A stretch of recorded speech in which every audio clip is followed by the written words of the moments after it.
and what to do if you think your child needs compensatory services. So first and foremost, I want you all to know that IEP teams will be making individualized decisions about whether or not a student needs compensatory services. I also want to remind you that you all, as parents, guardians, are members of those IEP teams.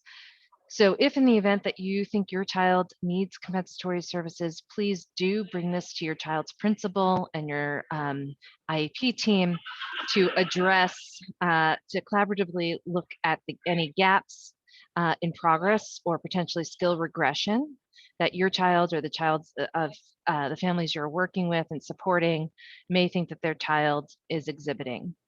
And whether or not that request is made, I want to be clear that the need for compensatory services will be considered at every IEP team meeting this school year. That is the guidance we've given out to our psychologists. That said, you may request an IEP meeting at any time if you believe your child requires compensatory services or a change in their regular program or related service recommendations. That is always the case. I also wanted to take some time to discuss the announcement that was made by the Chancellor on December 1st, which we were so excited to have some of you there on the Advisory Council and our plan to boldly reimagine special education. So with regard to the Advisory Council, participation in this work will not be limited to those with council membership. We definitely want to learn from all stakeholders who are interested in sharing their perspectives. And we have launched a stakeholder engagement survey with information about how you can share your perspective in this work. I know some of you have already completed that survey, and I certainly want to thank you for that.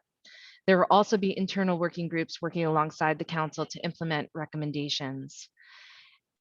With the Advisory Council's launching, we also want to point out that anybody who would like to be interviewed for their perspective on special education issues, things that you have concerned about, recommendations you'd like to make, we would welcome any of those conversations. Whether or not you participate on the Advisory Council, please do fill out the survey and we will make sure that you're interviewed and that your thoughts are memorialized.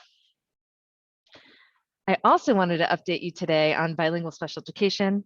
I wanted you to know that we have 29 classes in District 75 and the capacity to serve almost 400 students in sections for kindergarteners to age 21. There are bilingual programs available in class ratios of 6 to 1 to 1, 8 to 1 to 1, 12 to 1 to 1, and 12 to 1 to 4. We have 23 Spanish TBE classes, 5 Chinese TBE classes, and two Yiddish TBE classes. And these classes will be available in our borough, in multiple boroughs. And then team continues to work to increase access and availability of bilingual special educators in District 75 programs. I accompanied the Chancellor and Deputy Chancellor Quintana today on a visit to one of our District 75 schools. Suzanne came as well, where we firsthand watched our bilingual special education students engaging in incredible instruction. 6 to 1 to 1 students using foundations and developing their phonemic awareness. Really remarkable work, and it's such important work that is much needed. We had a wonderful, wonderful visit, and I still feel the joy. It has really filled my heart with so much joy to do that today.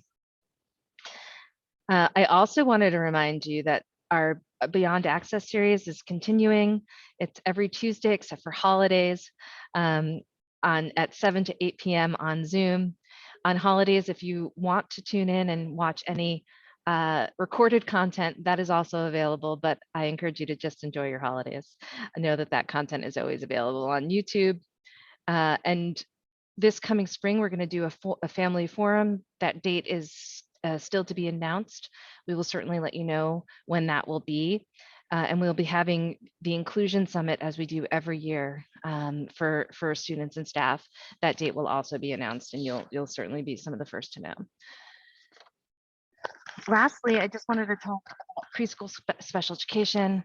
You may have seen this week that Mayor Adams, Chancellor Banks, and Deputy Chancellor Ahmed announced an expansion of early childhood special education seats across the 5 boroughs in partnership with community-based providers that will provide early childhood education and special education seat for every child living with disability by the spring of 2023.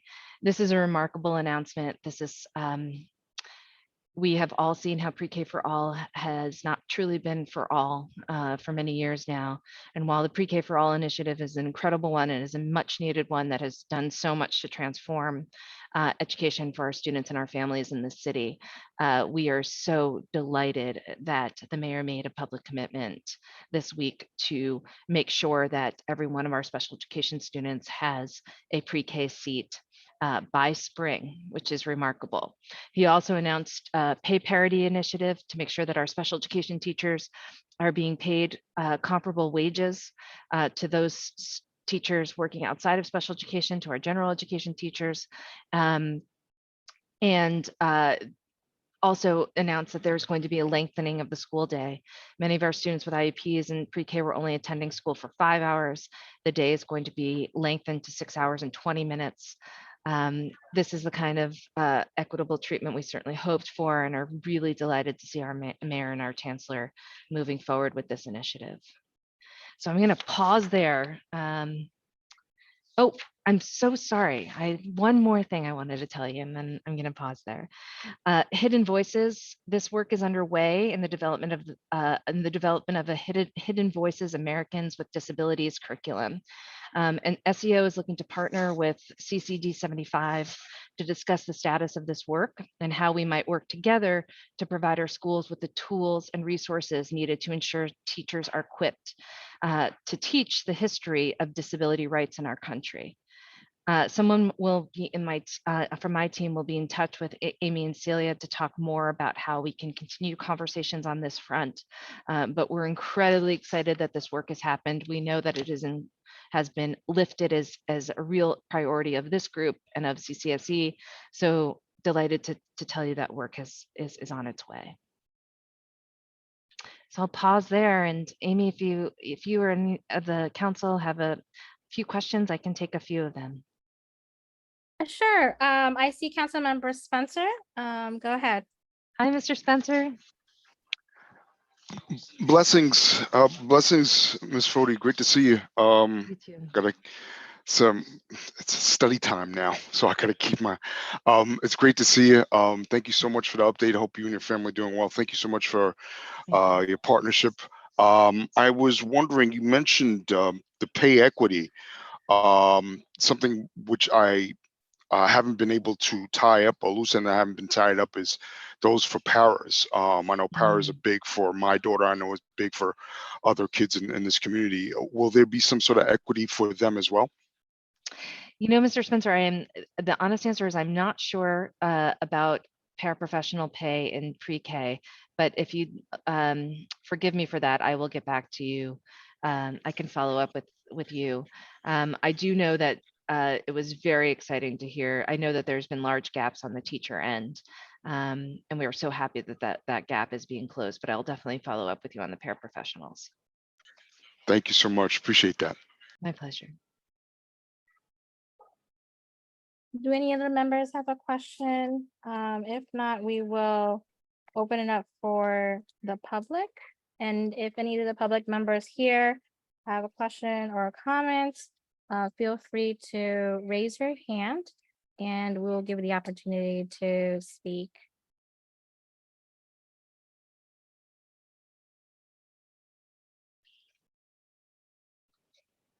Seems to be a very quiet night today.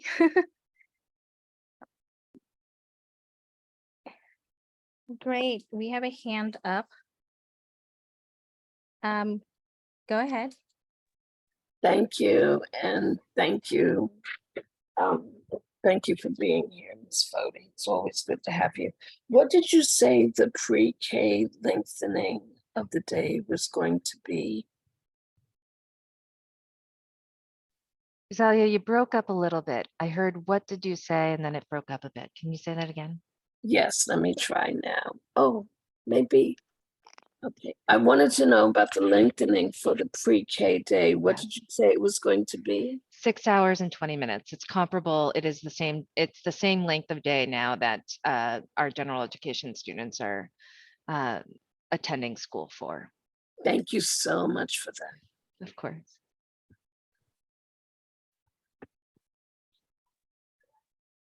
Okay, we have another hand up. You can unmute yourself. Unmute is me. Hi, good evening. Good evening. Yes, I'm new.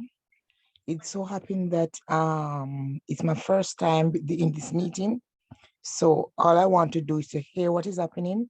And at any point, if there's anything that is of interest to me, I just started working in District 75, September.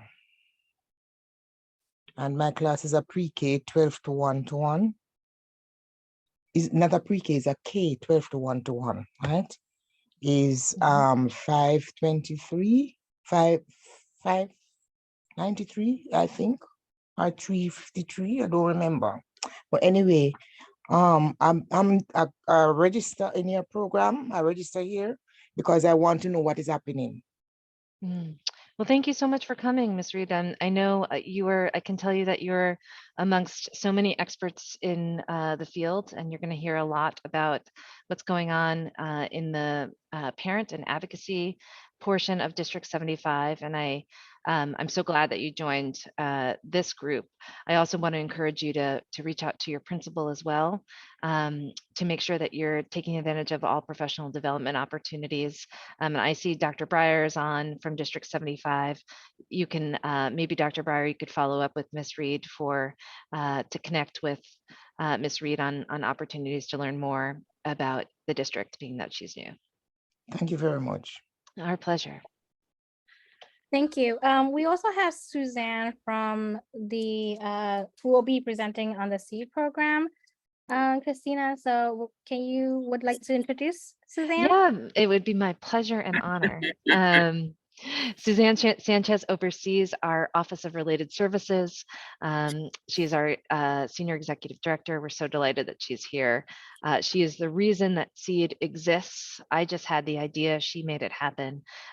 So I'm really grateful to have Suzanne here to talk to you about this incredible initiative.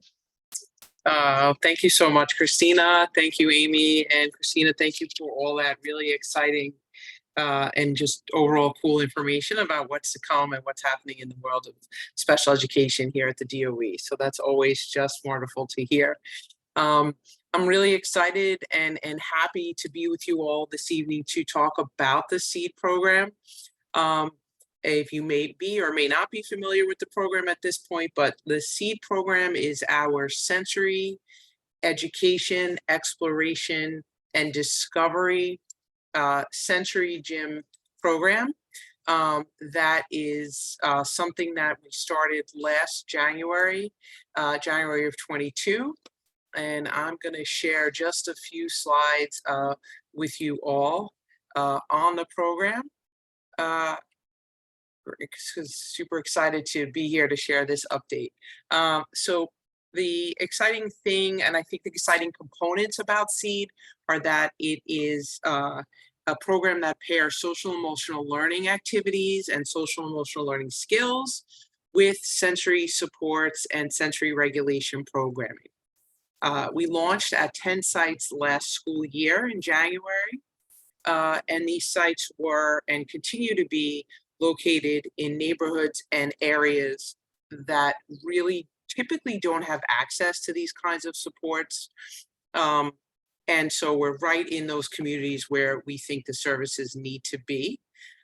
Family engagement is a very big part of the program.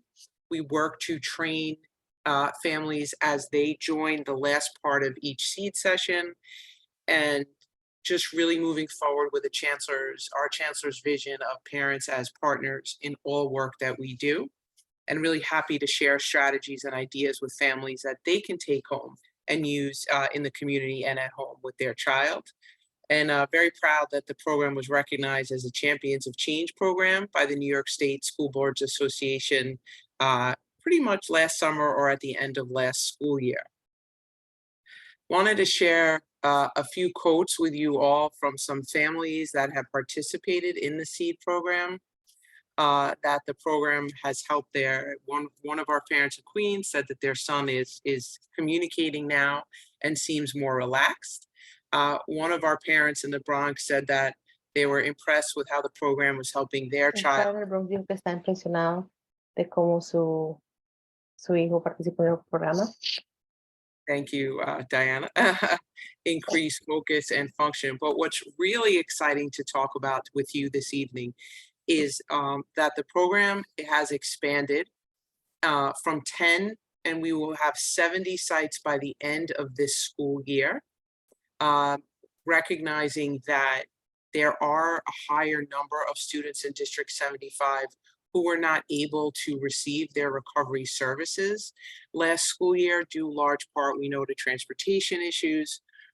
SEED expansion is focusing first and foremost on District 75 sites. And happy to share with you all that on December 5th, we launched 25 sites. And out of those 25, 18 are in District 75 schools. Some are co-located with community schools, some are standalone District 75 sites, but 18 to 25 are supporting District 75 school communities directly. And we will be adding an additional 30 to 35 sites in March, and we'll continue to focus and prioritize on partnering with schools in District 75 for SEED expansion. Important for everyone to know that students who are enrolled in the SEED host site, as well as students in nearby schools, are eligible to be enrolled and participate in the program, which runs on a 12-week cycle. More information about SEED and additional contact information is located on the DOE's parent-facing website, and the link is there, which I will share with Amy as well. And that is our overview of the SEED program. So we're looking forward to continuing to expand the program through March when we get to our 70 sites, and happy to keep supporting students, enrolling them in the program, connecting to their families and their schools with all things related to sensory supports. And Amy, I can certainly take a few questions if that's helpful. Sure. We have a hand up, Dorothy. Hi, Miss Sanchez. How you doing? I'm doing well, Dorothy. How are you? I'm good. I don't know if you know me, but I have 2 kids who are waiting to join your program. Yeah. I'm not sure, the Montenegros. I'm not sure if you could tell me the update with P10X site in the Bronx, when they're going to be starting their services. It's the one on I think it's at the 199 site in the Bronx. Yeah, I'm going to check right now. I believe they're slotted for our March launch. And I will confirm that and get back to you, and I'll connect with the team to make sure. But I believe they are March 23 launch. Will you be sending that to Principal Rita so he knows? Absolutely. yeah, It's so possible we might be launching at 199X actually in early January. Are you asking about 199? Yeah, that's the Yeah. one that's P10X site Yeah. that. I think we're going to be launching there in early January, but we'll connect with school facilities and Principal Rita and let you know for sure. Yeah, I would like to enroll both my kids in that site in particular. And we'd love to have you there, both of the kids for sure. Yep, one of them is District 75, one non-District 75, but they both were recommended for your program. Even better, even better. We're going to be thrilled to enroll them. Thanks, Ms. Sanchez. Absolutely. We also have a hand up, Stephanie. And then Councilmember Spencer. Good evening, everyone. My question is this. I'm glad that you guys are doing the SEED program. My son was put on or accepted, I would say. However, there wasn't a lot of sites open, especially on the weekends due to the hours. Are you going to be changing the hours so that the parents can bring the kids either after school or on the weekend, and also have more sites open too. Thank you. Yes, yes to all three of those, but each of the sites that are expanding, each of the new sites are going to be open on Saturdays from 8:30 to 2:30, and Monday to Thursday after school from 3 to 5 o'clock. And so each of the additional 60 sites are going to be open for those hours, and they are spread out across the city. And we'll be sharing a list of where those sites are with you all as well. Thank you.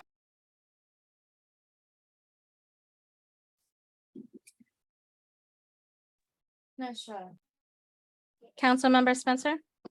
Thank you, Co-President Sy. Yeah, great to meet you, Ms. Sanchez. I don't think I've met you earlier. I think you had alluded to one of my questions in terms of the hours of operation. The only question, the remaining question I have is if you could provide the council the list of upcoming sites for us to follow up in March and April, and if we can get a copy of the deck as well, that would be my request. Thanks a lot. Absolutely. I'll get that off to Amy as well. And Councilman Spencer, just so you know, the expansion is kind of launching in 2 phases. So December 5th was one group, and the second group will be in March.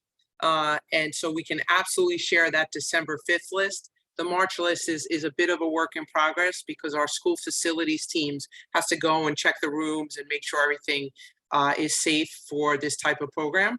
But we'll absolutely share the phase 1, which was the December 5th list. You got it. Thank you. I don't see any hands up right now, but I do have a piggyback question to Councilmember Spencer. We talk a lot about safety as a priority here in the special education population, as well as accessibility. So what are the criteria to your program that you're looking at the site so that it's accessible to not just D75 families, but as well as the community? That's a really good question, Amy, and I'm really pleased to say that each of the seed sites is fully accessible.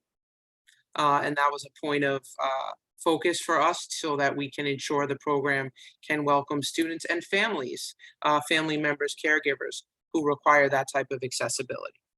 So the programs, each site is fully accessible.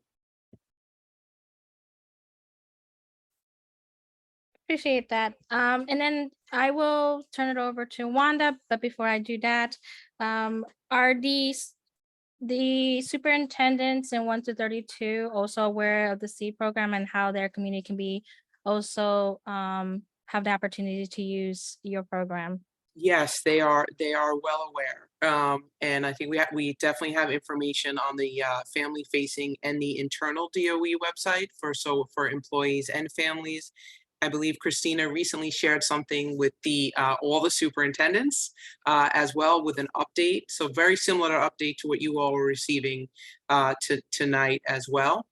And proud to say that in every single seed site, there are groups of students who are from schools in District 75 and schools in community schools as well. So there's a lot of inclusive opportunities for students in the program. And it is a real partnership between the host site and their local community. Appreciate that. And if Christina and Dr. Breyer can message out to superintendents, I know that District 75 has just launched live their website. So I think sharing it out is accessible to our families. Appreciate that. Wanda has her hand up and we'll allow her to unmute. It's just a quick question. Good evening, everyone. Thank you for giving me the opportunity to ask. My daughter's school, B17X, was one of the schools that was allotted to have the SEED program, but my daughter is in high school and the SEED is not established, it's in there yet. But the school that she attended from kindergarten to 5th grade is like 2 blocks away from here. And I'm very interested in her attending to the SEED program. Would that be a complication, or if there are any restrictions regarding that? We can talk about that absolutely outside, offline off this call, but I do want to let you know, Ms. Solares, that we have started high school groups in many of the seed sites, and I can check with yours to confirm if they're doing that, and I can give them, my team and I can give them some support on how they can implement the high school group so that your daughter can stay where she is. That because the school again is like 2 blocks away from here, but I just needed, okay, how should I contact you then? Send an email? I'm gonna put my email in the chat here, Okay, and you can reach out to me and we can figure out what will work best for your daughter. How does that sound? perfect. Let me write it down. Great. I look forward to hearing from you. Thank you. My little- Thank you. You do have another hand up. Karina, you can unmute yourself. Hi, good evening. My daughter chose to start in the Saturday Academy. This was last Saturday. She started to receive therapy. Which And I site found- did she go to? Yes, we are in the Bronx, and it's in PS 340. Oh, I was there on yeah. Saturday. I was there So as it's- well. So sorry I missed you. Or maybe I saw you, but we don't know each other, right? Right. But I was very excited. It was something that I was very excited to start. And when I went there, I received like a schedule, like a calendar for the year for all the therapies in the program. And I saw the program Seed there. Yes. My daughter we're not in the Seed program. She is attending, she starts 6th grade, and she's in the program ACE for intellectual disability. And so I'm not so familiar with Seed. I saw the procedure that we did to get into the ACE program, but how we get in the Seed program on a Saturday Academy, who I need to approach? The school she's attending, or? Absolutely. That's a really good question. And we thought some families might have this question as they came through Saturday Academy. You can, I just want to share for you and everybody else on the call, you can always speak to your school principal about any of these programs. They have all the information available. However, Ms. Garcia, since we're here together this evening, I'd love to get your information, and then we can follow up with you tomorrow and talk this through a little bit. Would that work for you? Awesome. Yes. So Great. I could send you my email address and my That would be through the perfect. chat. I don't. And my email is in the chat if you want to just send it to me directly, or you can put yours there, whatever you prefer. And let's see if Seed is right for your daughter. And if so, we'll move forward to enrollment. Yes, I will send you an email. Thank you. And right thank you for now. coming on Saturday. Yes, it was very excited, really. I don't know. I was so happy. That's wonderful. Thank That's you. fantastic. Co-President Sai, do you need more time? If there's any more questions, I'm not sure if many council members or the public and for the Seed program, as well as the general special education questions or comments for Christina. I don't see any hands. If a member in the chat can check. Sorry, and can I make a question to Ms. Christina Foriso? Yeah, sure. Karina. Go ahead, unmute yourself. This is just about, well, I had news already, but I just want, I have the opportunity now to answer directly. So I will take it. It's about the ACES program and all the improvements for special education, NEST, Horizon program. I would like to know, well, I received a call already telling me ACES, sorry for the noise, there's some construction around. there will be improvement in progress. What I would like to know, oh my God, if the if if if if the special education is, it will include an ACES program. That is a program that I don't hear mentioned in the news. I don't hear it. There's a lot of people that don't know about the program. My IEP meeting, my IEP team, they knew about the ACES program when I presented to them, and they work for the DOE. And that is something that happened to me twice. First, when we were going to kindergarten, and nobody knew about that program. There was not too many information in their website, but I got some. We didn't get in the program. So when my daughter was moving from 5th grade to 6th grade, I wanted to get in the program. I think it was appropriate for my daughter. So I get all the information and I give it to the psychologist, the school, the teachers, everybody there.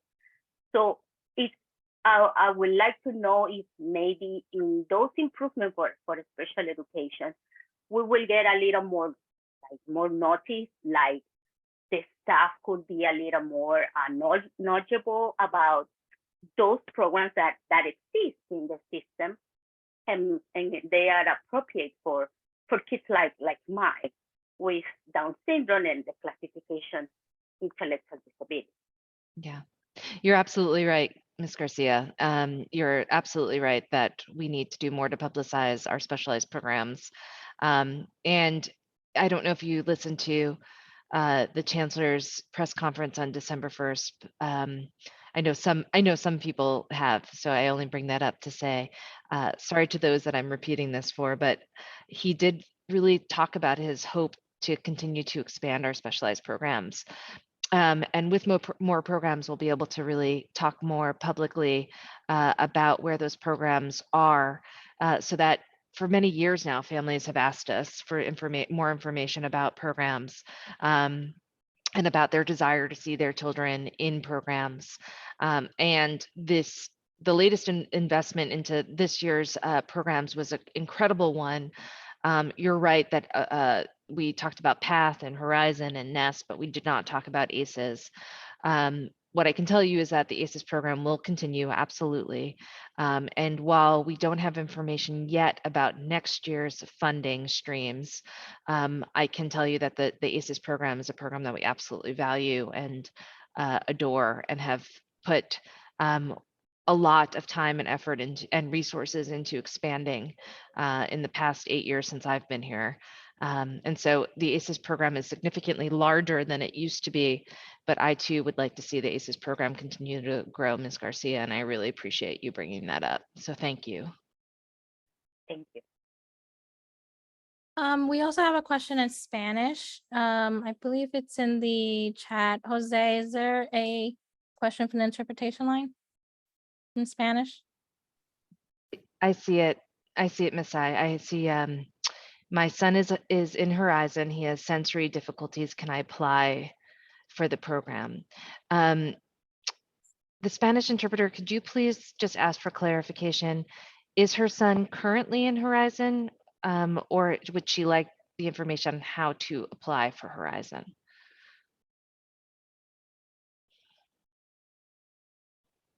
I'm asking for clarification. And while you get the answer, I can tell you that if Rosalia, or does she want Seed? Let's see what she says.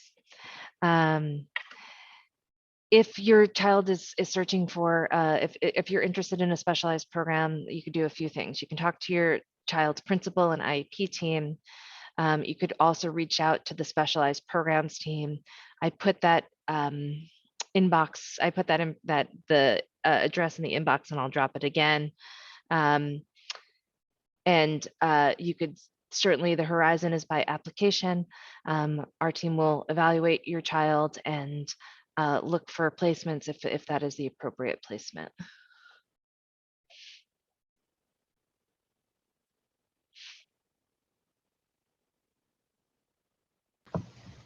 And given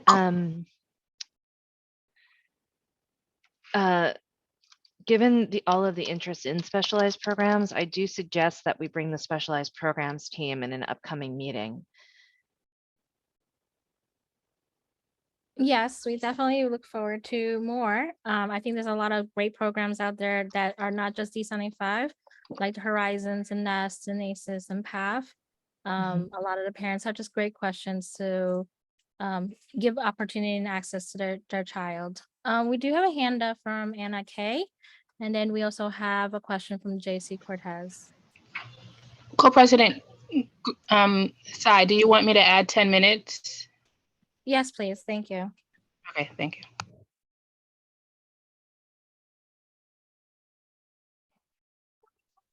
Anna, Hello, good afternoon. go ahead. Hello, good afternoon. I have a question. My daughter is currently not receiving speech at her school. Not speech, sorry, occupational therapy at her school. Yeah, occupational therapy at her school.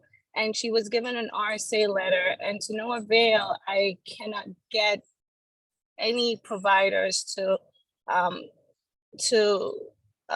give her services.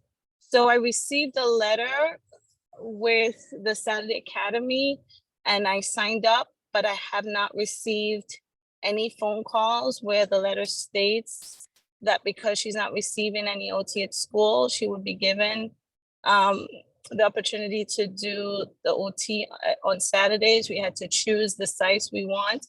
And I did that. And the time frame was from November 28th through December 9th. And I've yet to get a call regarding that. Is there any type of update, or when should we expect those calls to come, whether or not we got placed? Dr. Breyer, do you want to take this?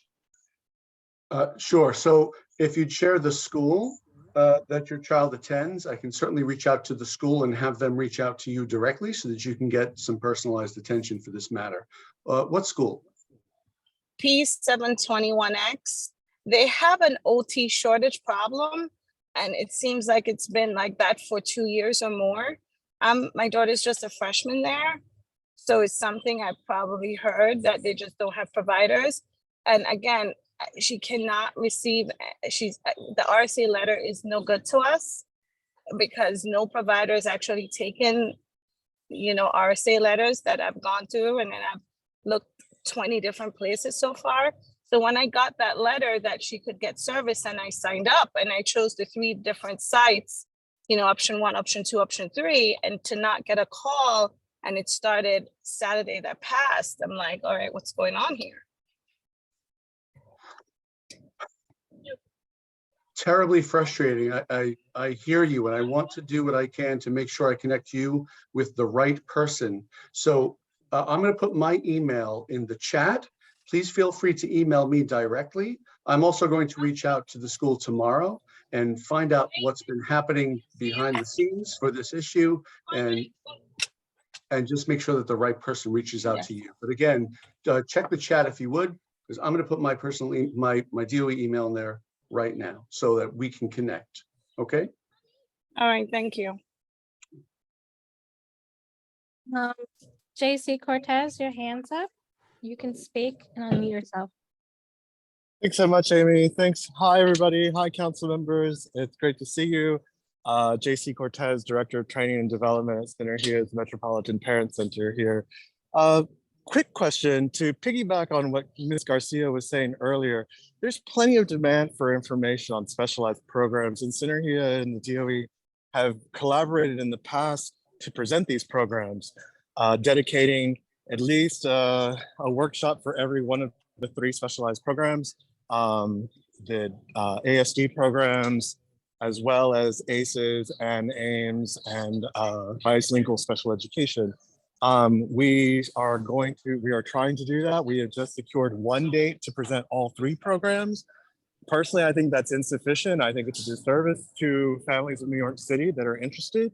Last year, we had difficulties getting the ACES program presentation that never got off the ground. But they still, those those workshops and those recordings are still some of the most highest viewed that we have on our social media, be it Facebook or YouTube. So I would, Christina, if you're there, I can't see you, but maybe talk to Michelle and see if she can make room for more dates for the other, to just give it enough time for families, because they really do value that. And as you can see here tonight, there's great interest to know more, especially about these specialized programs.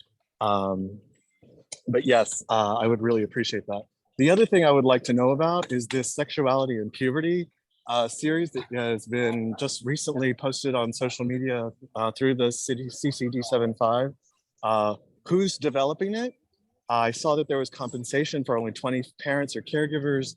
What information is being presented? Like I saw the blurbs, but yeah, it would be really great to know. Matthew, in my time, in my tenure here at Synergia, I've been really adamant about developing sexuality education and sex ed for people with disabilities, especially with IDD. And this is something of great interest if we can not necessarily collaborate, but see how we can, support further development and growth in the efforts of the DOE or whoever is sponsoring this sexuality and puberty. It'd be of great interest. And yes, we'd love to be there and collaborate more. Thank you. Thank you, JC. We will have one of our chairs of the committee speak on that last thing that you just brought up, but appreciate you being here in this space. And if you stay tuned, we will share more about that. Christina, do you have 1 or 2 more minutes? I don't know if we have any more I do. public- And I Okay, was great. going to say that we're happy to collaborate with some more time. I'll check in with Michelle. Great, thank you so much. Of course. Thanks so much. Thank you, JC. Do we have any other questions? If there's any questions that council members see in the chat, please raise it up.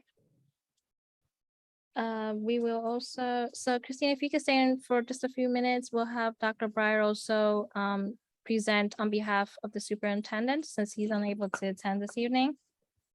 Dr. Co-President Tsai, do you mind if we redo, because at this point I do have quorum. Can we, if you don't mind, I want to do the roll call again to make the adjustments to reflect that. Sure. The only council member that just came in I saw was Council Member Jewett. Was there any other members? We could just amend to the attendance for this evening. We don't have to repeat a roll call. Councilmember Jones is here. And so is Councilmember Morales. Thank you for attending. We could just put in a roll call for their presence today. Dr. Breyer, are you ready? Do you need to co-host to present a presentation? Yes. This is why we come up with these programs, and then if not to. I think I'm right off. I know. To be able Sometimes. to share.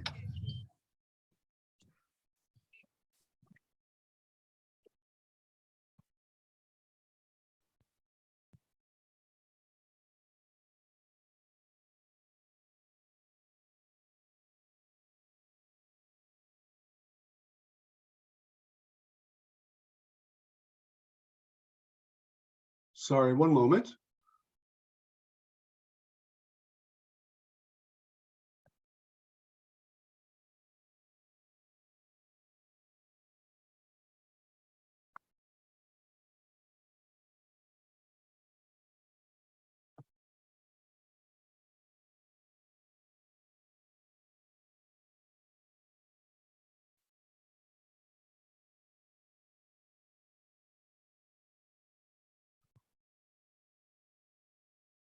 Okay, so look, thank you very much for having me.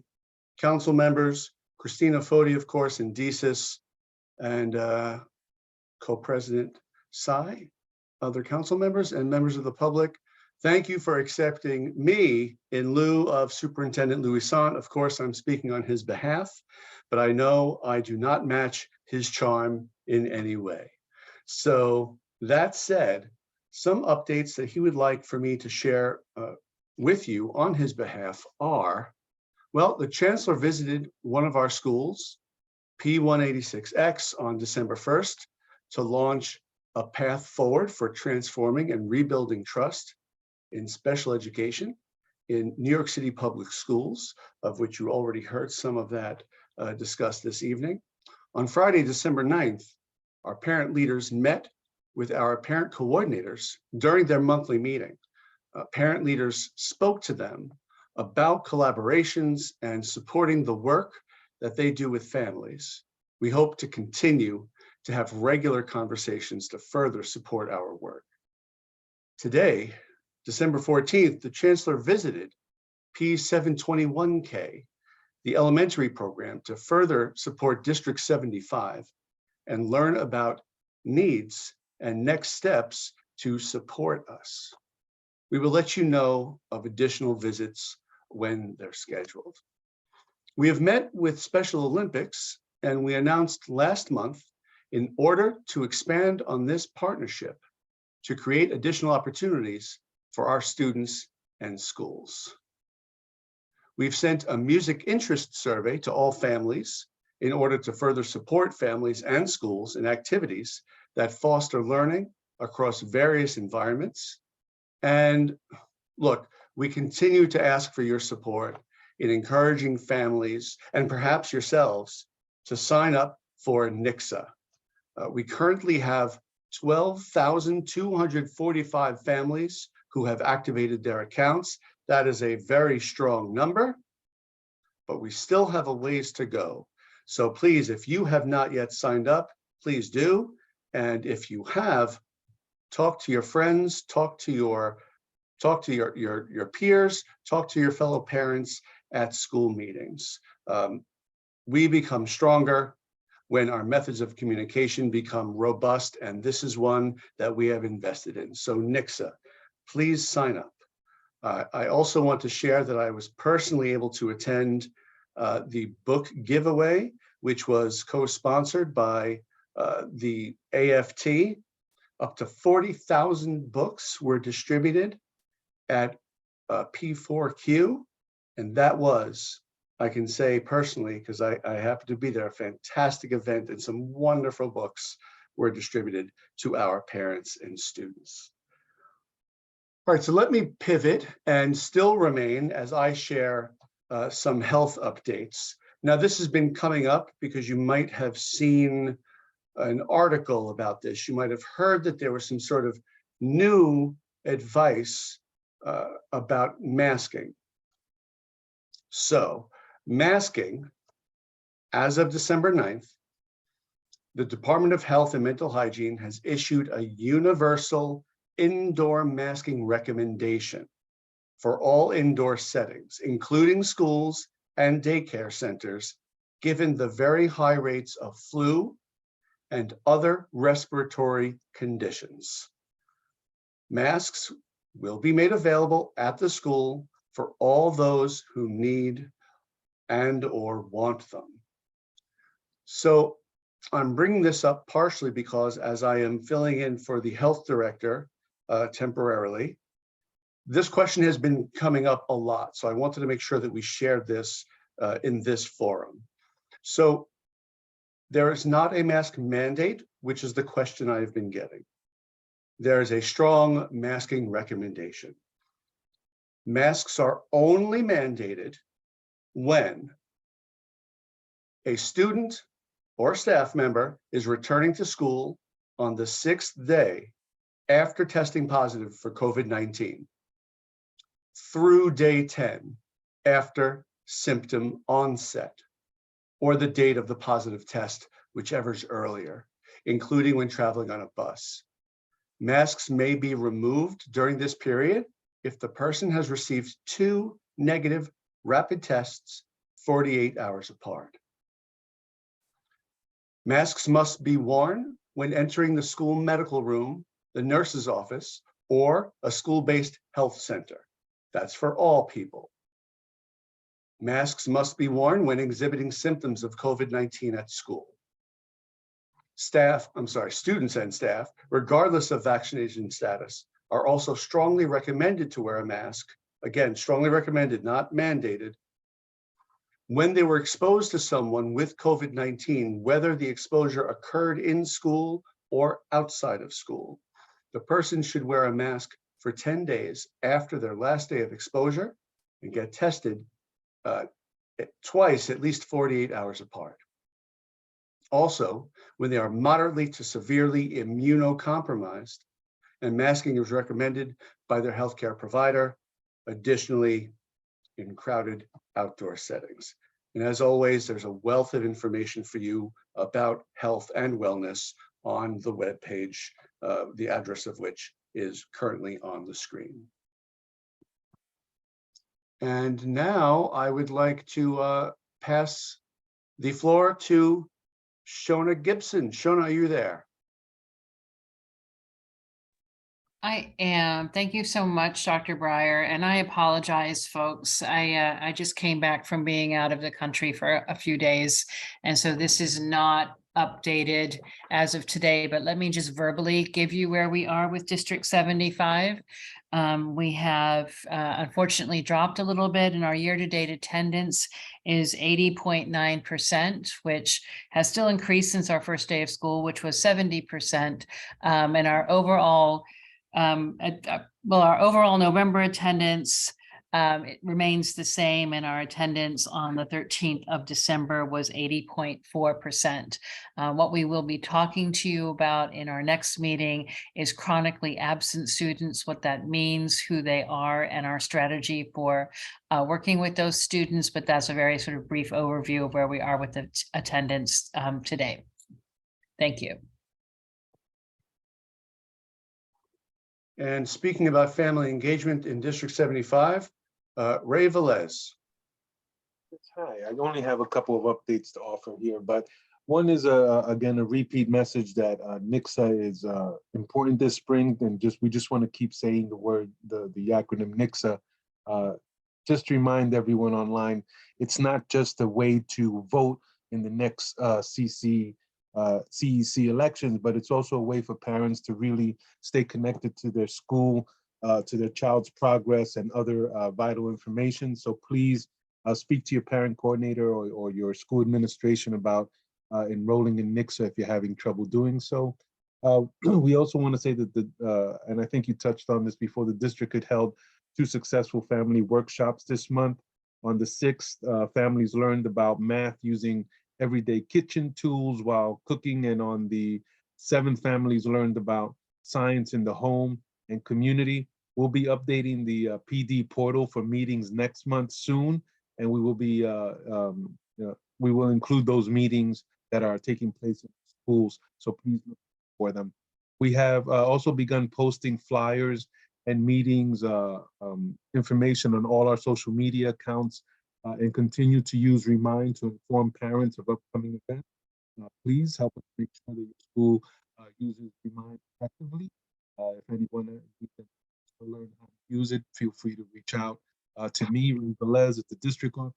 I'll give you a quick tutorial. It's very, very easy to use. We have also welcomed 13 new parent coordinators to our district since January 2022. We currently have 4 schools that are in the process of parent coordinators. That's all I have for you today. Thank you for your time.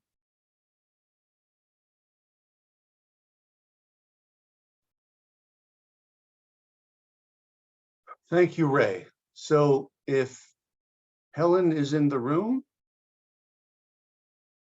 she can take related services. If not, I'm sorry, since I'm sharing, I can't see the room.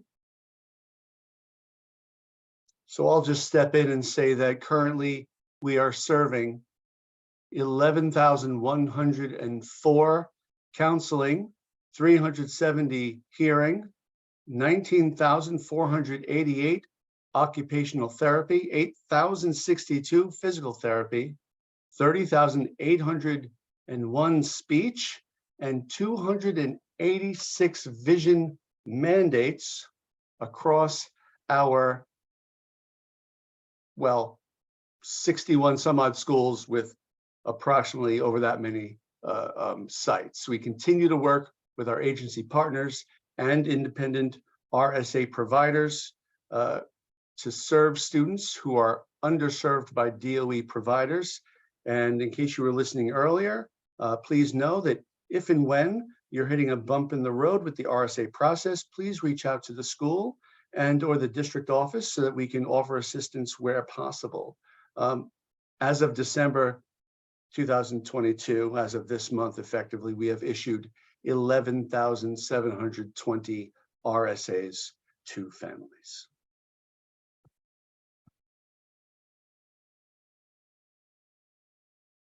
That concludes the presentation. Thank you, Dr. Breyer. I don't know if we have any questions or comments from council members of the public.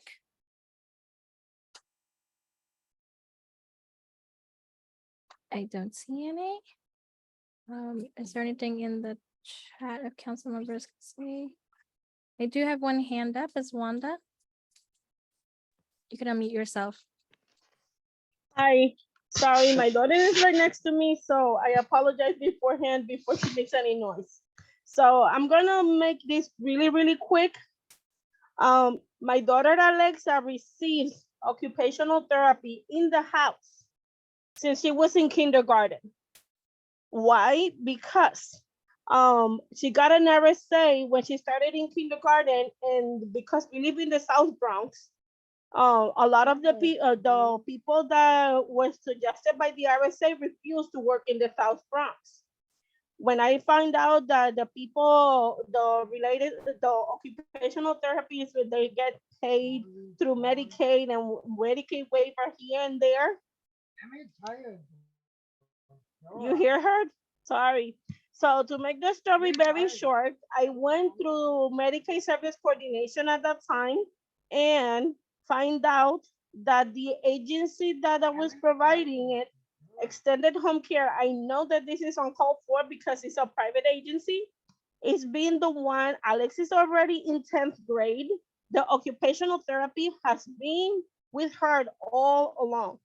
I know that a lot of people are relying heavily in the RSAs, and I know that you guys go through agencies and whatnot, but perhaps there's another option. If there has Medicaid waivers or something like that, I know that this has worked. My daughter has never been suffering from getting no services whatsoever. Perhaps they're gonna be looking into that. If they have care managers, perhaps that's something that should be looking into it. My daughter received in the house, besides the school, OT, speech, and physical therapy. Those are 3 days out of the week, and has never been changed, not even through the pandemic. So I just wanted to leave that out there. So if anybody wants to have any questions, my email is always been the same, but I'm gonna put it in here. Feel free to ask me. That I'm just leaving just like that, okay? Thank you for giving me the chance to speak. Well, thank you. Your information and your sharing of that is absolutely a resource to this community. So thank you. And I'll make sure someone reaches out to you from the office soon so that we can, take some notes on that process that you just described. Thank you, Dr. Breyer, and thank you, Wanda. I know Christina and Suzanne will need to jump off. So do you have any final words for the evening? Oh, thank you, Co-President Tsai. We're just so delighted to be with you all, and thank you for the time and space to talk about some of these important topics. And I think you know, but I want to reiterate that we just have the utmost respect for this group and all that you're doing on behalf of the students and families of District 75. So thank you to our co-presidents and thank you to the rest of the council, as well as all the families that joined us this evening. Thank you. And I don't know if Suzanne had jumped off, but if you want to give some last words, please feel free to. Well, thank you so much for that. And I would just wish everybody a happy and safe holiday season. And thank you all for the time. It's always a pleasure to speak to families and hear what's on your minds and be able to share important updates with you all. So thank you so much for the time tonight.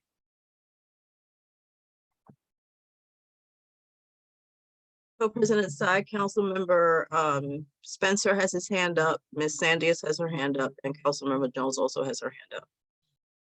Just in case they have questions for someone that was on or something. Councilmember Spencer, go ahead. Thank you, Co-President Green. Yes, before Ms. Foti logs off and Ms. Sanchez, just want to lift up, thank you for that information regarding in terms of the specialized services, the bilingual services. What I have in mind and what I'm raising my hand up is the expansion that's needed in district in the Sunset Park area, especially for those that speak Spanish, and the new sites that are scheduled to be there over the coming years. It's not for this particular forum, but I definitely want to work with Ms. Foti and Dr. Breyer and Kettler's office in reference to how can we, knowing that there is bilingual services, multi-language learners programs, knowing that there is specialized programs, and like Mr. Cortez says, there's community members out there that work with us. I want to be able to tie that together in a bow in terms of, let's take a future look into how things are going to forecast for that. I'm co-chair of the capacity committee, and it's vital that we get back to our communities to say, hey, we know that you guys need this. This is definitely on the table. These are the plans that we could speak to when we could speak to it. So I just want to uplift that thank you for that information. We're looking forward, this council, my council members and the committee, looking forward to tying that together for our community and forecasting it better to leave it for the next council that'll be elected this spring. Thank you. Thank you, Councilmember Jones. Councilmember Jones, go ahead. Yes, good evening. Thank you for all the information, but I'm concerned about if there is any programs in terms of tutoring for reading for children in District 75.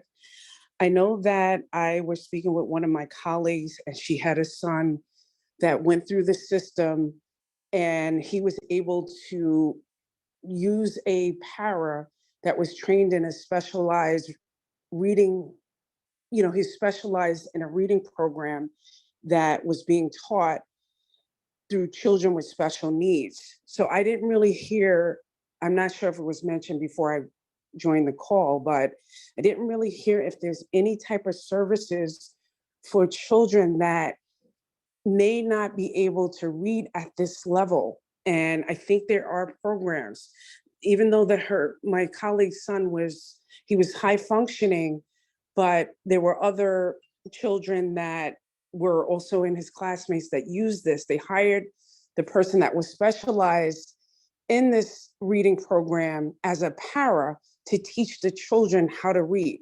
So my concerns are, one, is there any programs or are there any services that I can tap into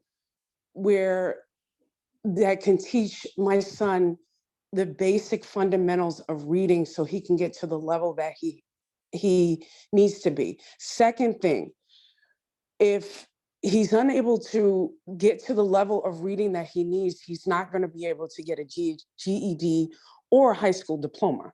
So I'm trying to figure out all of these things before he ages out of school, but I really want to know if there are any programs in relation to reading, tutoring on that level, if someone can help me with this. Thank you for that question. So I want to first start by sharing that over the summer, we engaged all of our principals, and some brought APs and some brought other members of their teams to a Literacy for Leaders series of professional development, which engaged all of our school leaders in, I don't want to say refocusing, because I don't know that the focus ever went away, but refocusing, looking through a sort of a clearer lens, a refined lens on diving back into foundational literacy, building reading, and effectively addressing what you just spoke to. And at this time, we're going, throughout our visits to schools, in conversations with principals, in our principal meetings, we are now working with principals to reflect on the literacy vision and literacy vision plans that every one of our schools have drawn up in order to strengthen and to build our literacy and our foundational reading programs throughout our district, which is throughout the city. And now I'm just talking in a circle. As to schools having after-school programs, they may do that. I can't speak on behalf of all schools for what they're doing with after-school programs. There are going to be new after-school programs being launched sometime within the next month or two. But again, I can't speak to what schools are individually doing with their after-school time. But I did want to speak to how that is happening across our district and how building our students' ability to read, their foundational literacy, and continuing to build that throughout the grades is a conversation we are having with all of our principals across all of our schools. If anybody else from the district team would like to add on to that, feel free, the mic is yours. Thank you for that, Doctor. Real quick, I just want to jump in. I do have specific programs. The last time I had spoke to this, I was able to get a certain program within my son's school where not only is he being taught this reading program, one program was he had to take an assessment test. He wasn't able to pass that, but he was able to get another reading program within the school. So they now have that in the school. I don't know how often he's getting it, but there's other programs like the Wilson Language program, the Linda Mood program, and there's also an old school one called Orton Gillingham. All of these programs are specific to children with special needs. And I think it's very important that we try to tap into something that's tangible that our children can learn to read, even if it's the basics, because if you can't read and write, you can't advance in life.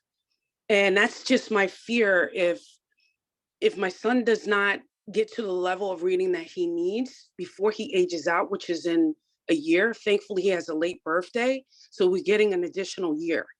So these are, I appreciate if I can get some sort of help before I lose time to get him to where he needs to be. And I love that you're stating that the principals are being scaled up. I just want to make sure that, I'm against the clock. But thank you. Fair enough, and thank you. I just don't want us to get off the topic just yet, because there are some district team members who want to also speak to this, because you brought up a topic that is present across all of our schools and probably from many, many parents who are listening. Shona wanted to add something, but I also see Kathleen wants to join in. So I was only going to ask Councilmember Jones the programs, but then she listed them, so I'm good. Thanks. Over to you, Kathleen. Hi, good evening. I was part of the group that really worked on the literacy plan for schools and the visioning of literacy and what that really meant in light of the science of reading, but also in light of the fact that we want to look at those intervention programs that have a proven track record. So yes, we have looked at Wilson. We talked about the Orton Gillingham approach, which is really at the basis of all the programs that have impact on the kids. We also talked about foundations as well as SMILE. Our schools are aware of these programs. Definitely, if you have programs that you know of that I did not say or that you did not say previously, we would love to hear from you. And you can write to, I don't know, maybe Adam, should they write to me or Karen, or how are we doing this? And then we can convey it to our leadership team and talk about those programs. We have not, as a district, implemented Linda Mood Bell for various reasons. One, I don't know, I think at one point we had problems with the contract, but we have found success with Wilson and Foundations and Lexia. So Lexia is more computer-based, but that's been highly effective in helping our students get those basic foundational skills. And our literacy plan is really, there is a specific goal that has to do with schools articulating their foundational literacy work so that kids, that students are able to get those basic skills that you're talking about that really help them read. We are taking the science of reading very, very seriously. And certainly if the council members at some point want to get into a deeper discussion about the literacy efforts and what that looks like in the school and the classroom, I'm sure that something could be set up. Yes, I'll definitely take the charge on it, but I'll connect with you. So you were saying that you were gonna listen email, because I can shoot you my information in the chat and we can connect offline as not to, take too much time, but this is really an important topic. And you know what? There's also a director of curriculum and instruction who I'm not sure is here. We also have a director of literacy. So maybe we could bring a team together and really take an advantage to present to you what we're doing and then hear from the council members, parents about specific needs they may have. All right. So I'm going to put my email in there, but realize that I'm only one part of this team, right? This is a district effort. Our superintendent, Louison, is extremely driven by the literacy work this year. It is a high priority for the superintendent and our deputy superintendents. They have not stopped talking about it. We have meetings to look at the data. We are talking with our schools about it. So it is a high priority for us all. And I'm putting great. my I email do in. have other programs, but like I said, we can talk offline this way, not to hold up time. But thank you so much for your time and all of you. Very, very informative. And I'm glad that literacy is on the forefront. It's huge. Thank you. Okay, thank you for bringing it to everybody's attention. My voice is going, sorry. Thank you, Okay. Councilmember Jones and Kathleen. We're gonna pause before we go to Ms. Garcia, who has her hand up, to interpretation lines. Can you please check the Spanish line and the Mandarin line if there is any participants and if they have any questions? We have 2 more minutes in this session. Thank you, Councilmember Husbands. Interpreters? Yes, there are no questions on the Chinese line. Thank you. Thank you. We'll have no questions in the Spanish line for now. Okay, thank you. Your hands up, Ms. Garcia? Yes, thank you, Ms. Jones, to read that about the reading. It was something that I forget to ask to Ms. Sanchez and Ms. Body. Because when I filled that application for Saturday Academy, they were asking if I was interested to my child participate in a small group, like a study, like academic group. It looks like on the Saturday Academy too. I say yes, but I was and what I was thinking it was about that reading. It's something that I've been talking with my principal and the people in the school since Emily is very young, that I wanted she read a little bit, and she reached already 6th grade. She's not really at the level of 6th grade, but she's pretty behind in the reading. So I don't know if those if on the Saturday Academy, for example, it could be implemented a reading group or like a session to teach the kids to read.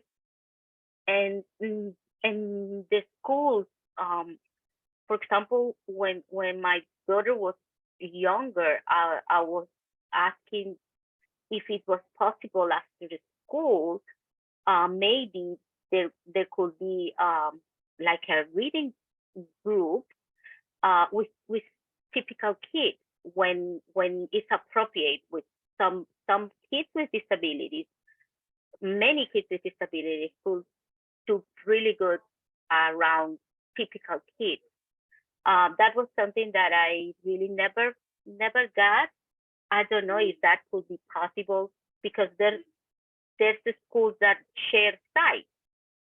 This is 75 school with a community school, and maybe there could be little groups to teach reading after school.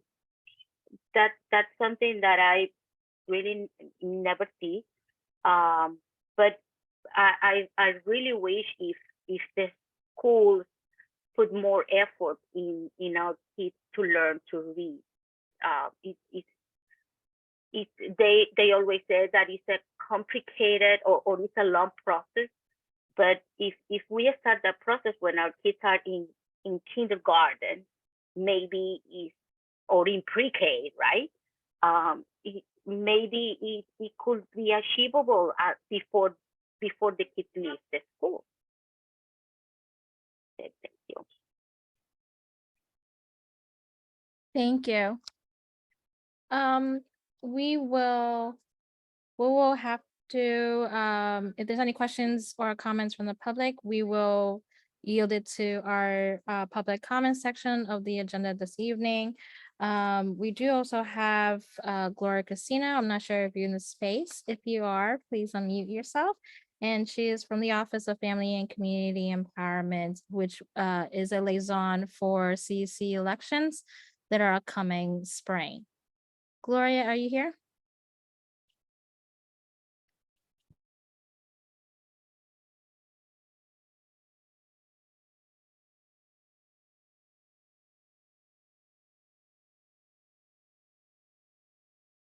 Gloria Casino, are you in the space? I apologize. I am here. No Thank worries. you. I did Thank see your you, name, so everyone. I just want to make sure. Yeah, it's Corsino. Good evening. Thank you, everyone, for taking the time to hear me tonight. Thank you to the co-chairs for allowing me a couple of minutes in your meeting. I wanted to talk about, well, I'm a former District 75 mom. 2 of my young boys just left in June. So this council is near and dear to me. I did serve 6 years on here, and I'm very happy to see that the work is continuing. I wanted to share that I'm working with the DOE elections team on the upcoming election for 2023 through 2025 term. One of the wonderful things that I wanted to share is that we are now looking at a new state law that was added so that it allows 32 additional members across the community education councils, a seat for a District 75 parent to serve in the district where their child's school program resides. This is an opportunity for parents to be able to, rise up and join and share the concerns, the challenges, and the successes that their children are having with their schooling, and to join forces with that community to educate them as to who we are and to share resources with them, which is a wonderful thing. I think that most of my colleagues now have said that Nixa is the way. Nixa is truly the way to not only vote, but to apply. It is a wonderful tool. If you do not have Nixa yet, please reach out to your PC and make sure that they can assist you and get you rolling so that you can be ready for our launch, which is January 9th until February 13th. We will have applications available. So please, please run. It is our opportunity. So thank you again. It is great to see Shona, Christina Fody, Susan, Jose, so many wonderful people here in the council. So again, thank you for this opportunity to just say hi. I will be your liaison. So I look forward to engaging so many parents here, and we'll see me out there. Thank you. Thank you, Gloria. We will go back to motion. Well, we do have Councilmember Angel in the space. We're running a bit late. Sorry. Co-President Tsai, we do have to insist because we do need to do roll call again because we need to establish quorum. So far what we've done basically has been an information session. Because if you don't establish quorum at the beginning of a meeting, you can't just add it. If there's enough for quorum, then we can go ahead and just put people in.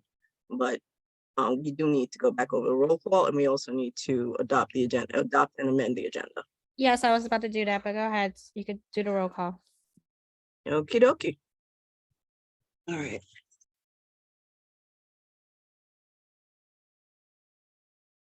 Councilmember Christine Angel.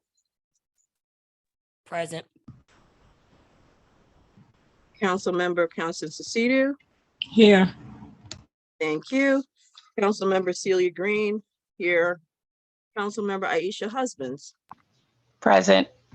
Thank you. Councilmember Patricia Jewett.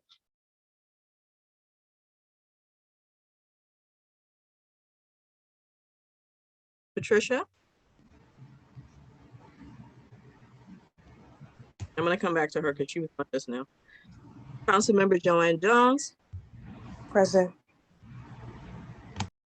Thank you. Councilmember Shalala Lawrence is excused. Councilmember Christy Montalban is excused. Councilmember Angel Morales.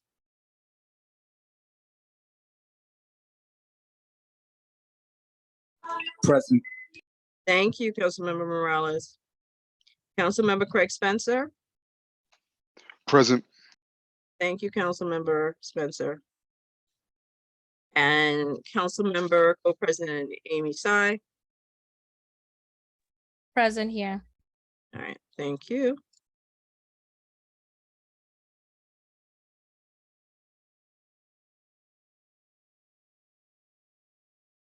All right, present are 8 so far.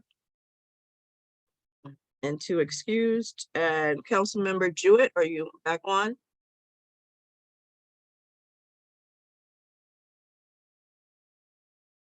All right, in any case, we've established quorum, so we can go ahead and do the adoption of the agenda.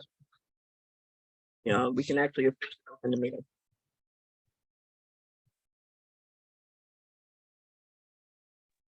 Any council members want to add to the agenda this evening before we motion to adopt the agenda for this calendar meeting, December 14th, 2022?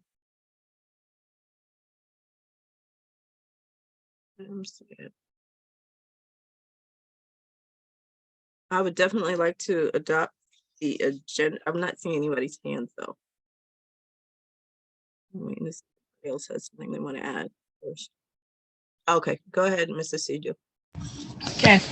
I'd like to make a motion to add some agenda items. One is the public hearing for the capital plan to fix a date to be set. Also, the bylaws revisions are in a presentation, so it can be voted on and or adopted on the next business meeting in January.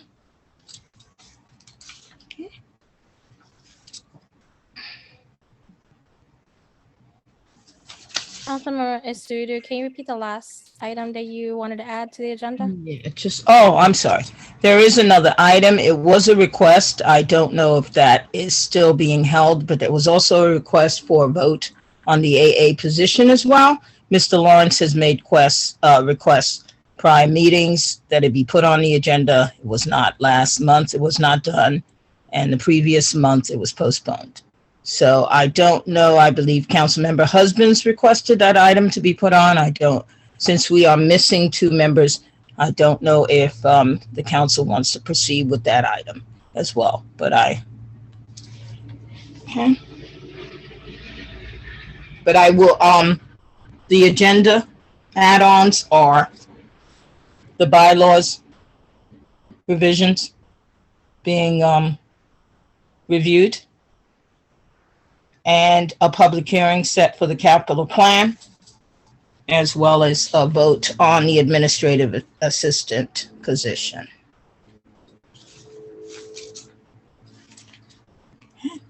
Just to ask, is this for the calendar agenda for this evening? For the calendar agenda, yes. Okay. That's where we're in at present, is it not? Correct, yes. Okay. Yeah, they have to be calendar items, yeah. Okay. I need a second on the motion.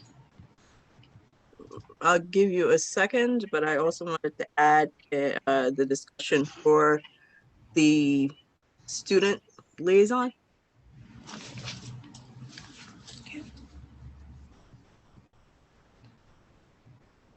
So are you amending, you want the motion amended? The motion amended too. Yeah, but you also can. the discussion of the student liaison and the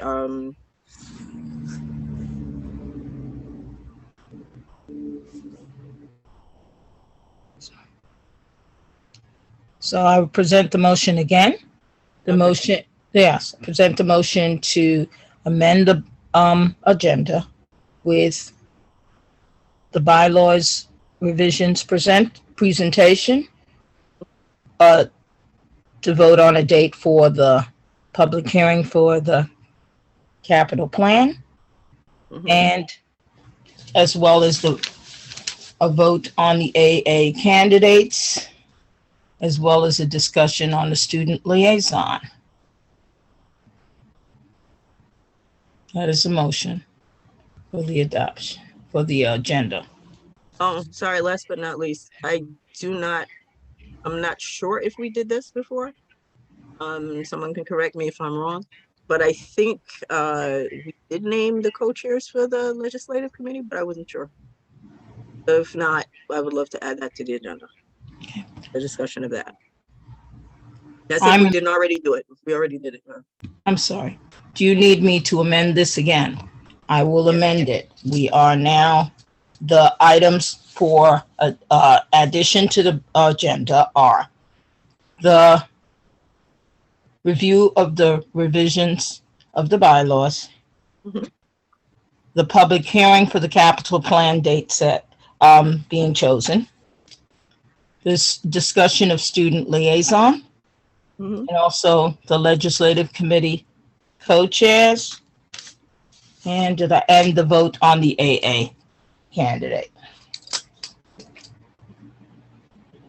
Need a second? right, Before we do that, can we, does any council members have anything to add? I see council member Husbands and council member Spencer have their hands up. Sure. Go ahead. Yeah. Thank you. Regarding the student member, I believe that's on the agenda for the business meeting. Okay. Actually, Co-President Tsai and Councilmember Husbands, I believe, according to the email that Amy sent out, Co-President Tsai sent out this morning, agenda item on the calendar agenda is a student liaison. Yes, that's what I said. It's on there. Okay. On the Thank you. Okay.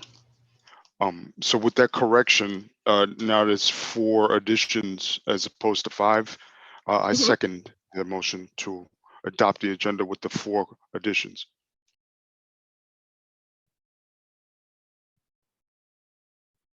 I see council member Thank you. Yanko's hands up, please. Is there a possibility that we can take the time to actually read through the document that Councilmember Asiadu sent? Or is it that we're going to read through that full document of changes today and then vote on it in January? Or can we just take the time to look at it, compare it to the bylaws, and then we come back prepared to vote? Or do we need to take the time to view it, review it out? If we do, we do. I just wanted to ask. Councilmember Sidu, go ahead. No, I just wanted to say, for clarification for Councilmember Angel, this is just a presentation of the revisions that were worked on by the group. Well, actually, we can, the document should be read, but that I was going to request be put on the agenda for the business meeting in January, so we can vote on it in the calendar in January. Okay? This is just an acknowledgement of the revisions being presented. That's all the request is. So then we won't go through it tonight. No, we can go Okay. through it at our business meeting. Sorry, having problems with this button. We can vote on we can read through it during our business meeting. I think that's appropriate. This is just to say it's been presented. So we vote on it in the next calendar. Okay, that's all. Okay, thank you. Mm-hmm. No problem. Any other council members? Don't see any hands. Council Member Asudu, do you still put the motion up? And Council Member Spencer, I believe you second. Yes, the motion with the correction from Councilmember Spencer. Sorry to interrupt you, Co-President. Yes. No problem. Just want to make sure it's correct. And yes, Co-President Tsai, I second it still. Thank you. We will begin with roll call for the motion that was put on the table from Councilmember Asudu, second by Councilmember Spencer, with the amendments to 4 items to this agenda for the calendar meeting December 14, 2022. All right, so Councilmember Angel, Yes. you, Councilmember Sidu, Yes. Councilmember Green, yes. Councilmember Husbands, Yes. thank you. Councilmember Jones, Yes. thank you. Councilmember, Morales, Yes. thank you.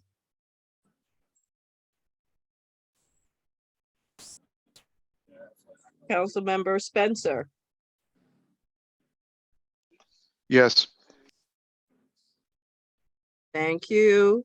Councilmember Jewett, Yes. thank you.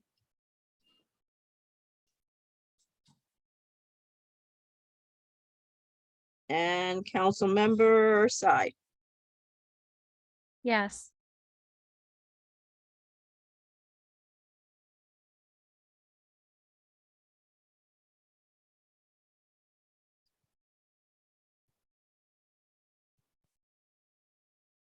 okay, so there are 9 yeses.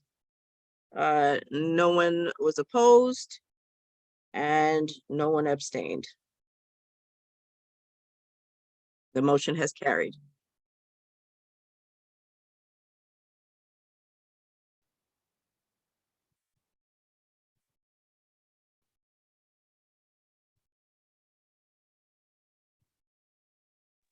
Thank you, Co-President Green.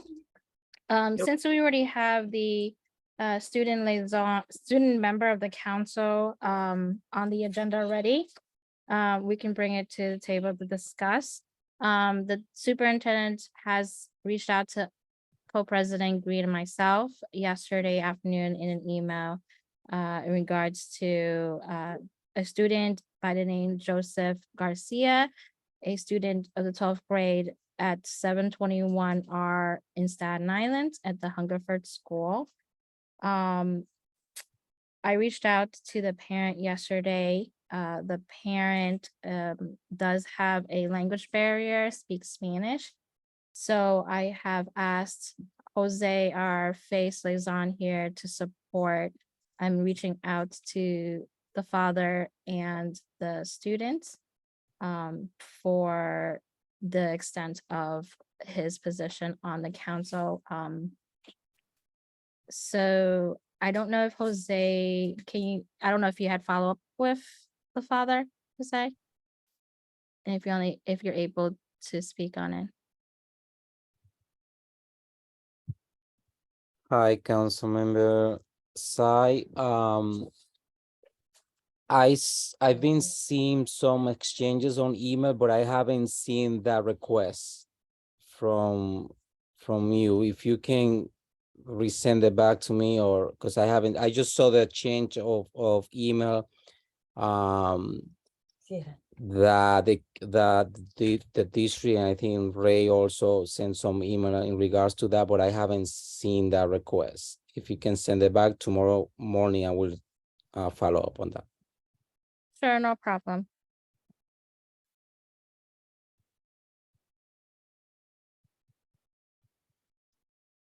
Any questions from the council?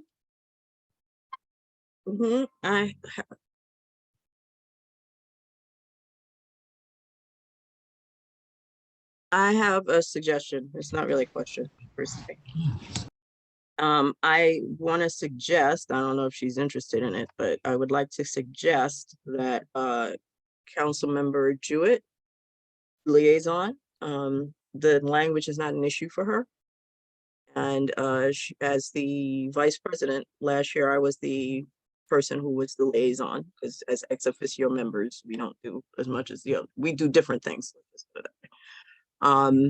So if she's interested, maybe we can vote on that. But I do see Councilmember Spencer's hand up, so I'm going to let him speak.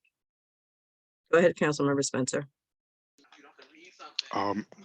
Thank you, Co-President Green. Give me a second.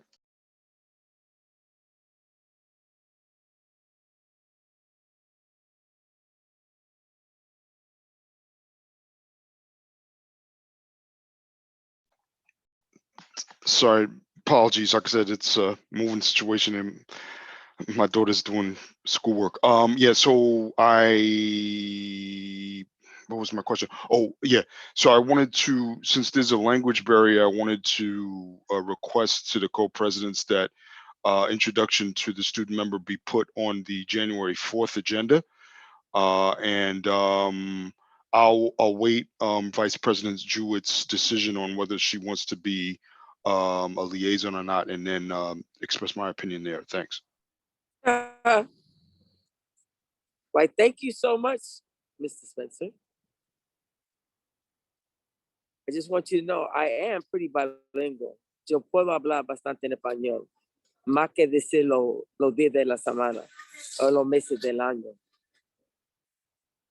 So I said, I speak pretty good Spanish, more than just the days of the week and the months of the year. If I have a problem and I can't express something, I'm big enough to ask for help. So I'm more than willing to be a part of the teamwork and making this more doable for that family. I have no problem helping. Thank you, Councilmember Jewett. Mr. Gonzalez has his hand up. Go ahead, Jose, please. Thank you, Councilmember Green. Councilmember Tsai, yes, I just indeed want to confirm that, yes, you sent me that email. I misinterpreted, thinking that probably you will reach out back to the person, but I will be able to make that call tomorrow if the council want to move on with my assistance, and then we can follow through tomorrow between you and me, Councilmember Tsai, if you would like to do that. Sure, that's But fine. it's up, yeah, but it's up to the council to decide if they would like that support. Thanks. And if Patricia Jewett, if members of the council would like to have Patricia Jewett our vice president, that's fine too. Councilmember Spencer, you have a hand up again? Yes, now with Vice President Jewett's feedback, I'd like to put up a motion that Vice President Jewett be the liaison for the new student member.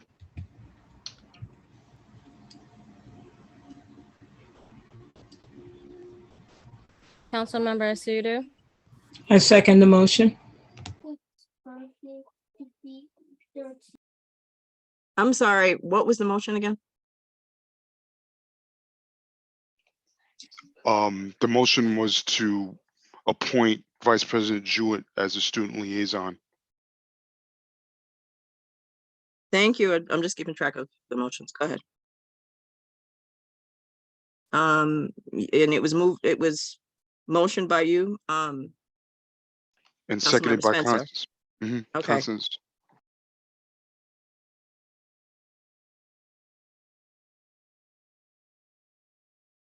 Okay, and seconded by.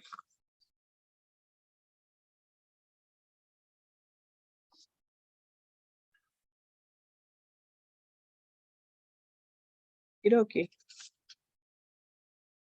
All right. Is there any discussion before the vote? Yes, Co-President Green, I just want to iterate that just that Vice President Jewett be included in all correspondence between the co-presidents and Jose from FACE regarding this, so that way she could stay in the loop. Thank you. Thank you, Councilmember Spencer.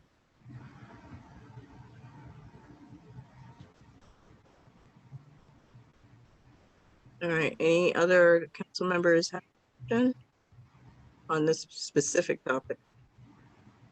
All right, Constance, go ahead. Yeah, I just wanted to say, I second I don't know if he amended his original motion. I don't know if you're amending Councilmember Spencer, but I do second it with the add-in of Councilmember Jewett being on all the correspondence with the two co-presidents. Thank you, Mr. Gonzalez. Thank you, Constance. Yes, I amend it. Yes. So it's amended that Vice President Jewett be appointed liaison and that she be included in all correspondence between co-presidents and Jose Gonzalez from FACE, making sure she's in the loop.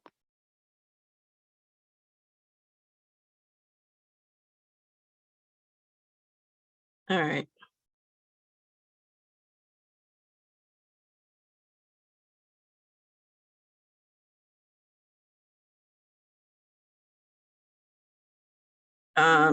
Just so we don't have to do this like a third time, I just want to make sure it was moved by Councilmember Spencer that we appoint Vice President Jewett as the student liaison. And also amend that Ms. Jewett will be on all correspondence between the co-presidents and Mr. Gonzalez in regard to the student liaison. To the student, sorry. Or student member.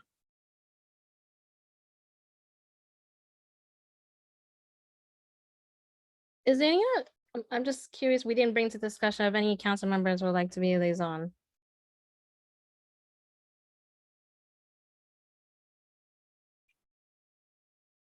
Is it a Spanish speaking student? No, the father speaks Spanish. Okay. I'll volunteer to be a liaison.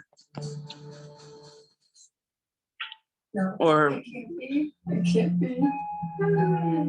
what is the protocol? Because I'm unsure. That is another, I guess that would be a vote or another motion. You'd vote, Give whether it be to- you or be Patricia, because Patricia. No, give it to her. volunteered. She can take it. Thank you. All right, Miss Angel has her hand up. Please go ahead, Councilmember Angel. Last year, unless I'm wrong, didn't we get to, I felt like what things are we talking about where there's only going to be 3 people on versus the whole council being updated, like with the student? Because I feel like we had a lot of stuff that went back and forth that the council stayed up to date with. So are we segregating certain portions of communications with the student? Or I'm just trying to get clear about what you said, co-presidents and then Vice President Jewett. What are the particular emails that are separate from the council? I guess is what I'm asking. A better question. Councilmember Spencer, do you want to answer that? Give me a second. I got to get in a quiet place.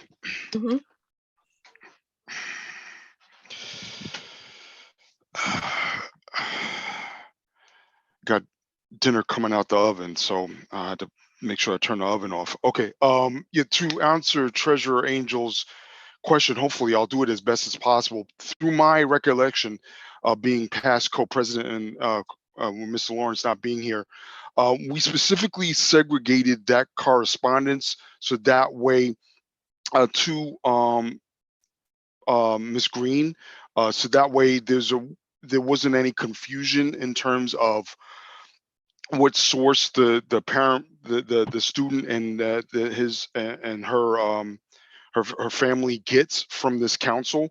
It was to streamline, to make sure it's not spread out all over the place. Yes, the co-presidents have to be involved in that, but we want to streamline, and especially now due to the fact that there may be a language barrier, we definitely want to streamline the correspondence so that way it's not all over the place, because we're spread out pretty much. There's a lot of stuff that we're doing, but we want to make sure that the parents know there's one particular person that they besides the co-presidents that they need to go to, especially with the language barrier. So that's to refresh Treasurer Angel's memory. Was there anything else that that you need clarification on, Treasurer Angel? Yes, speaking of refreshing, because I didn't really remember that aspect. But I guess my thing is, if it's just to have one person as a point person, wouldn't Vice President Jewett be the point person, and then the council could be on copy so that we understand what's going on with the students, seeing that it's been over a year or so? If not, I'm just putting this out there for discussion purposes, just so that we can utilize the student to the best of our ability through the remainder of the term.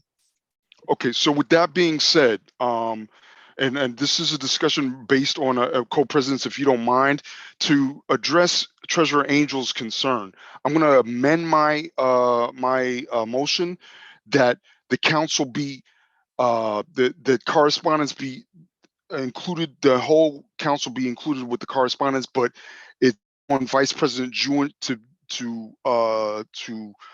facilitate the conversation. It's not for the rest of the council to.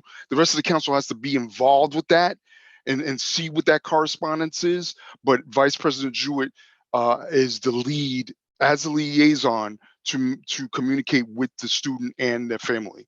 So I'd like to make that amendment to my motion that yes, Vice President Jewett is the liaison. 2, that she gets all the correspondence that the co-presidents get with FACE member Jose Gonzalez, and 3, that the rest of the council get included in that correspondence, but it's up to Vice President Jewett to make that to initiate that communication with the student member and the student members' families. Thank you. Let me know if there's anything else.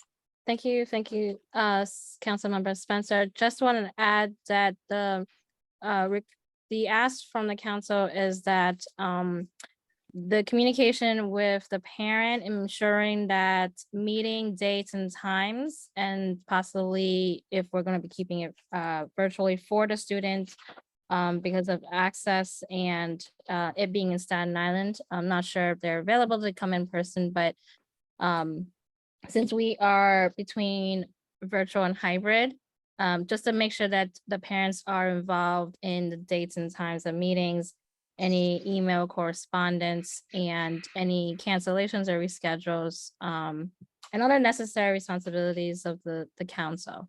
And then also ensuring that, you know, the student is comfortable being in the space and maintaining that respect when we are in our meetings. We are grown adults, and I hope that we can respect each other as well as the community, and just maintaining that space for the student to voice and their voice as a member of the community.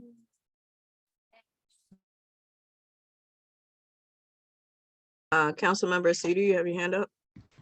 Yes, I just wanted to say, since I second the motion and then the amended motion, is that what's being stated by Councilmember Spencer now is the motion is that Vice President Jewett will be the lead in the correspondence with the student and the student's family and Mr. Gonzalez, but however, the entire council would be copied on any correspondence. Am I understanding the motion?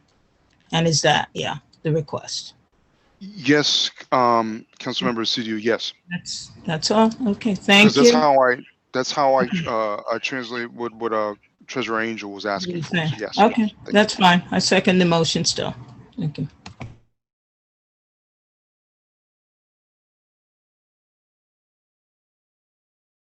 Sorry, I was stuck on mute. So it was moved by Councilmember Spencer. It was seconded by Councilmember Asidu.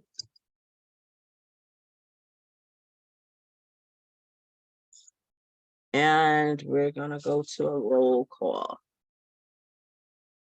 Okay, so Councilmember Christine Angel, Yes. thank you. Councilmember Constance Asidu, Yes.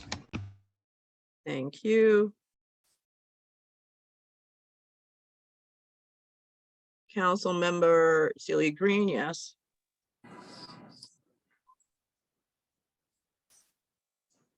Councilmember Aisha Husbands, Yes. thank you. Councilmember Patricia Jewett, Yes. thank you.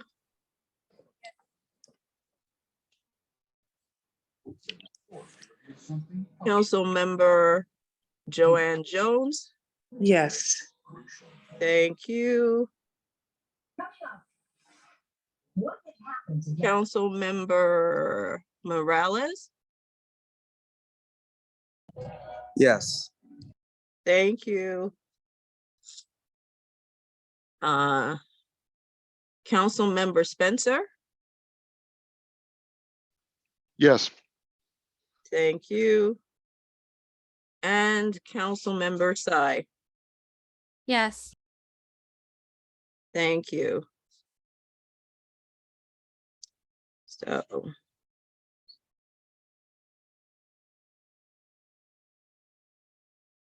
All right, so 9 yeses, 0 abstentions. And 0 opposition. The motion has carried. So congratulations, Vice President Jewett. You are our new student liaison for the council. Thank you so much for your support, guys. I'll do the best I can. Thank you. Okay. All right. 1 second. Next thing is. Co-President Green, Mhm. the updates on the committees is the next item on the agenda. Thank you. Okie dokie. All right, so Mr. Lawrence is not here, so I'm not sure that anyone is going to do a busing committee update. But he has been active and there have been several busing meetings. Curriculum.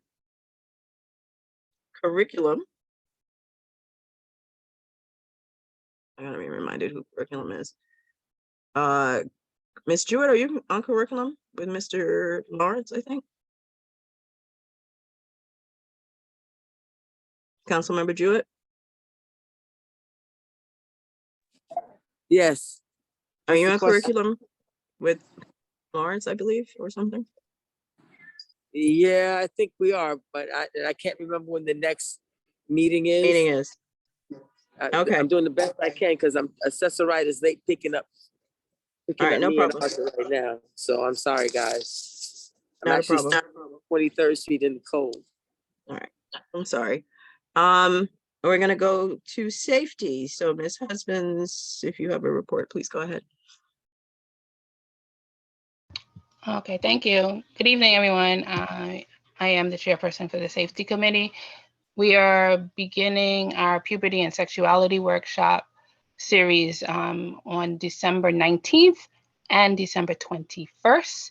At this time, the workshop has reached capacity. We're looking towards continuing the workshop beginning in the new year. We're working, really working diligently to have the future workshops be open to the public. Please sign up on the CCD 75 website for the future workshops so that we can give you that information. We'll send you the information when those are scheduled. And Mr. Cortez, I don't believe he's still on, but I share in his frustrations regarding the limited access to our community regarding quality sex education, where we would be happy to collaborate with him. I will try to get in contact with him tomorrow. And regarding, I think he asked the question, more specifics about the workshop, I can give more specifics tomorrow. Those who have registered will get their individual link within the next day or two, most probably tomorrow. And on January 24th of 2023 at 11 a.m., we're planning to have, or we are having, a planning for the future presentation. The topics of discussion will include healthcare proxy, guardianship, supported decision-making, financial planning, and letter of intent. The presenter will be Paula Martinez, and she's a senior advocate. She is a special education coordinator with New York Lawyers for Public Interest. If anyone wants to be an active member of the Safety Committee, please email me at ccd75safety@gmail.com. Just tell us about yourself, what you want to do on the committee, and we'll put you to work. Thank you. Thank you, Councilmember Husbands. All right, annual report, we're gonna go to, oh, I'm sorry. Councilmember Aceto, you have your hand up. Yes, I just wanted to ask some questions because I saw that it is closed out. It is a workshop and not a committee meeting, correct, Councilmember Husbands? Correct. Okay, and because I had inquiries about people who try to access it. So the workshop is not open to members once it's closed, if you haven't registered. If you haven't registered, everyone had to register. I had to register. Also, with the $50, who is the sponsor of the $50 e-card? It is not the DOE. I will give the information tomorrow when it's finalized. Okay, all right. I don't want to give the information without it being finalized. Okay. And the future workshops will be put up for those who could not register for this one. It will not be a repeat of this workshop. It will be a different one, correct? For the next one. Sorry to interrupt you. The goal is to have something in prosperity, like we have done before, be able to tape this. This is a pilot program. That's why it is closed and it's limited to a certain amount of people. But in the future, it will be open to everyone. Okay. Thank you very much. Yeah, that answers my questions. Thank you. Thank you. Okay. If I may, Ms. Husbands, I wanted to piggyback on that.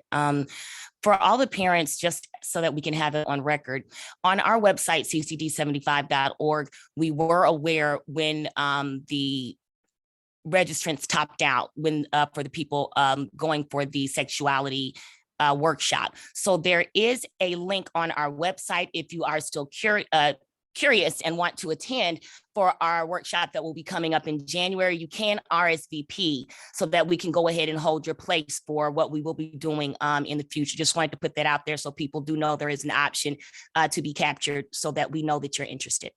Thank you. Thank you, Councilmember Angel.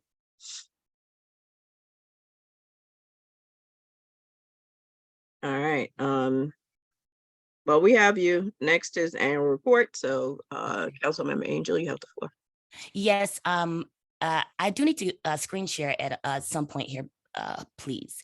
But for the annual report, I can just go ahead and be brief with that. We did have a meeting on December 8th. It was, however, not very well attended. And I know we all have lives and it's the holiday coming up. So we do have the meeting with all of the information on our YouTube channel. That's at CCD 75 Outreach. I'll put the link into the chat for those who missed out.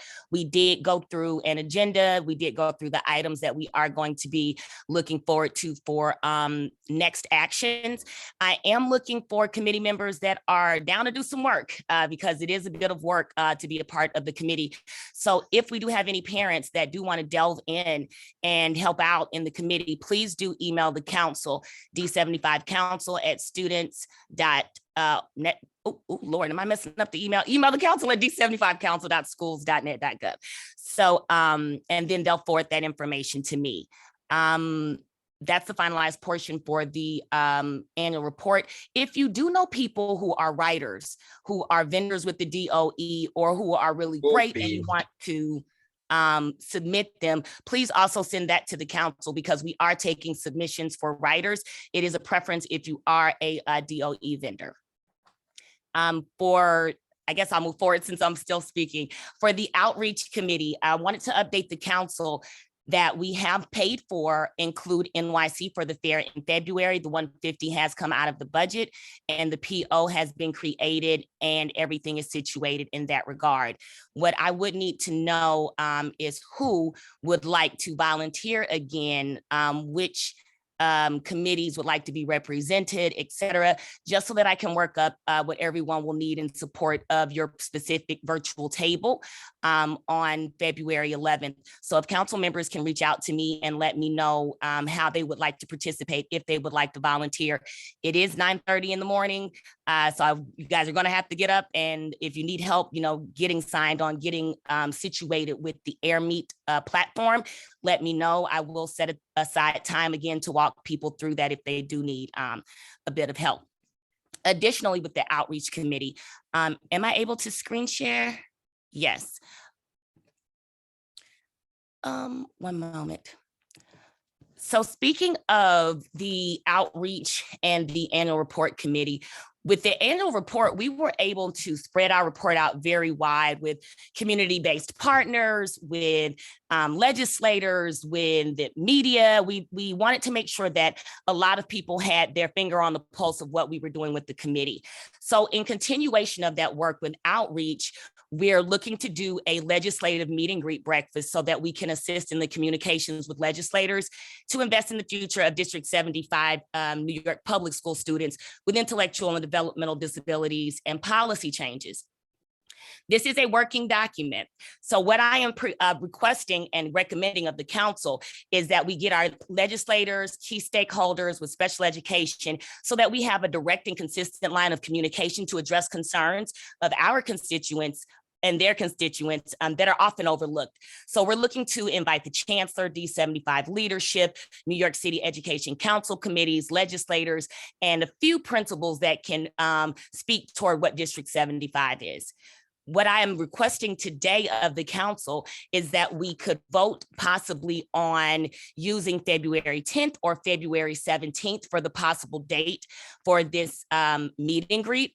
As you see the working agenda here, we want to go ahead and introduce District 75, give principal perspective, teacher perspectives, student and parent perspectives, and then our call to action currently is that D75 students be properly bused and get to school on time. Because as we know, in order to change busing, you have to change laws. And we really need to be in sync with our legislators and let them know who we are and what we need so that they can speak on our behalf. We want to ensure that our students are receiving proper services. And we also want to make sure that our children are transitioning out of New York public school, correctly, and they're supported, or even if it's at the age of 21. So we will have, we're requesting, and we'll flesh this out a little bit further once the dates are going and et cetera. We do want our, Superintendent Kettler, and then 1 or 2 different council members to lead the charge in speaking about what our needs are in the district and what we've done so far. We're going to let our educators and council members, this is a working document. Definitely, if you guys have ideas of assembly members, legislators, that they can speak to what's going on, what's been proposed and things of that nature, we would definitely love the recommendations for that. I do want to say the items in gray are what we have waiting right now. Hunter College has been submitted for a location. Tweed, we would need a permit. And Borough Hall and Manhattan College, all of these items in gray have already had requests sent out for those particular dates. It would take a council vote to say, okay, these locations are okay. If one of them does come in for the possible vote of February 10th or February 17th, we can lock that down. If people do have other options, completely open to that. We did go ahead and reach out to 3 different options for catering. And currently right now, I'm going to go ahead and stop screen sharing. The pricing has not come in for one. It's running a little bit high. One of them was about $871, which was ridiculous. We then was $565. So I'm waiting so that I can present those numbers to the council. However, I would love to put the motion forward for the legislative, for the outreach legislative meet and greet dates of February 10th or February 17th. That is a Friday. I did speak with, I know we have the legislative committee, and so I spoke with Vice President Jewett to let her know what the outreach committee was doing. She is willing to work with me so that we can move some things forward. I do have the pitch letter that we will need to get out, and I will be working with the ACLU to make sure that we do what we need to do legislatively correctly for the council. Are there any questions in regard to that?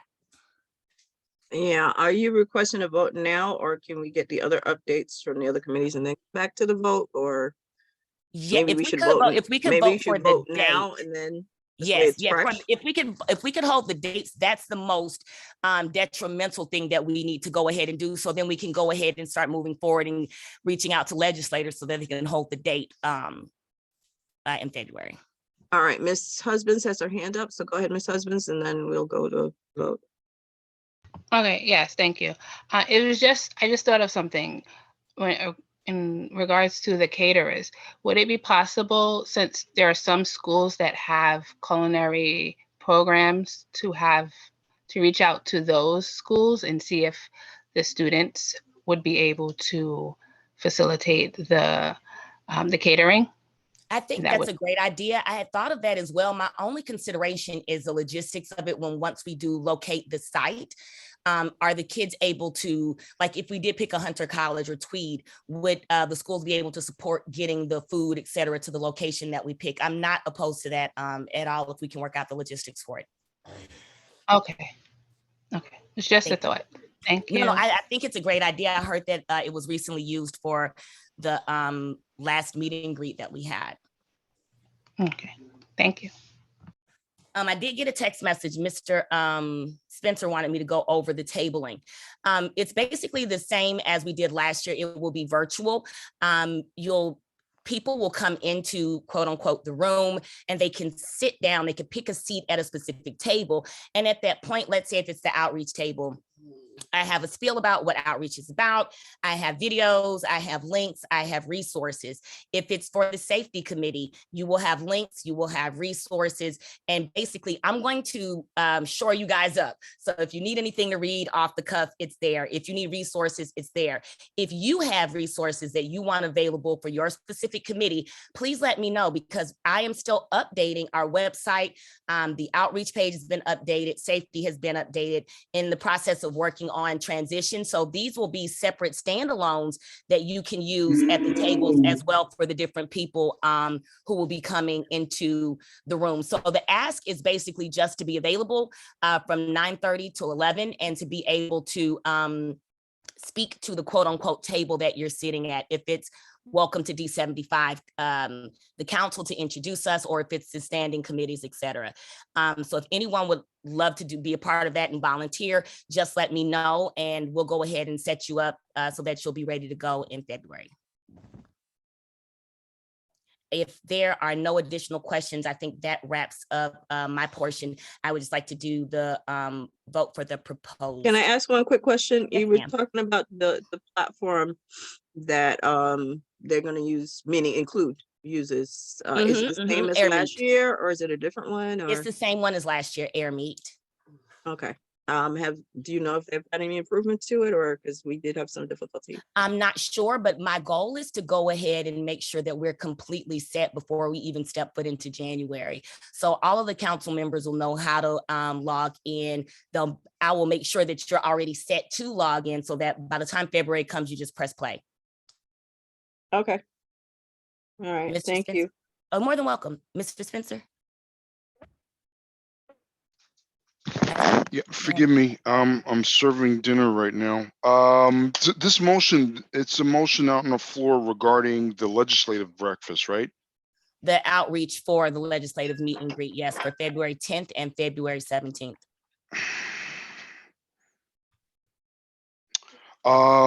Okay, so you had mentioned that Vice President Jewett, as part of legislative committee, was fine. Did you reach out to any feedback from Secretary Montavon? I believe she's a transition chair. Or is that something you plan to? I'm That's lost. a question. I'm lost for which part are you speaking of? You went to transition and Jewett, and are we speaking about the include NYC, or are we speaking about the meet and greet? I'm talking about the motion presently. Oh, you In said that terms I of the speak meeting. to Montalban.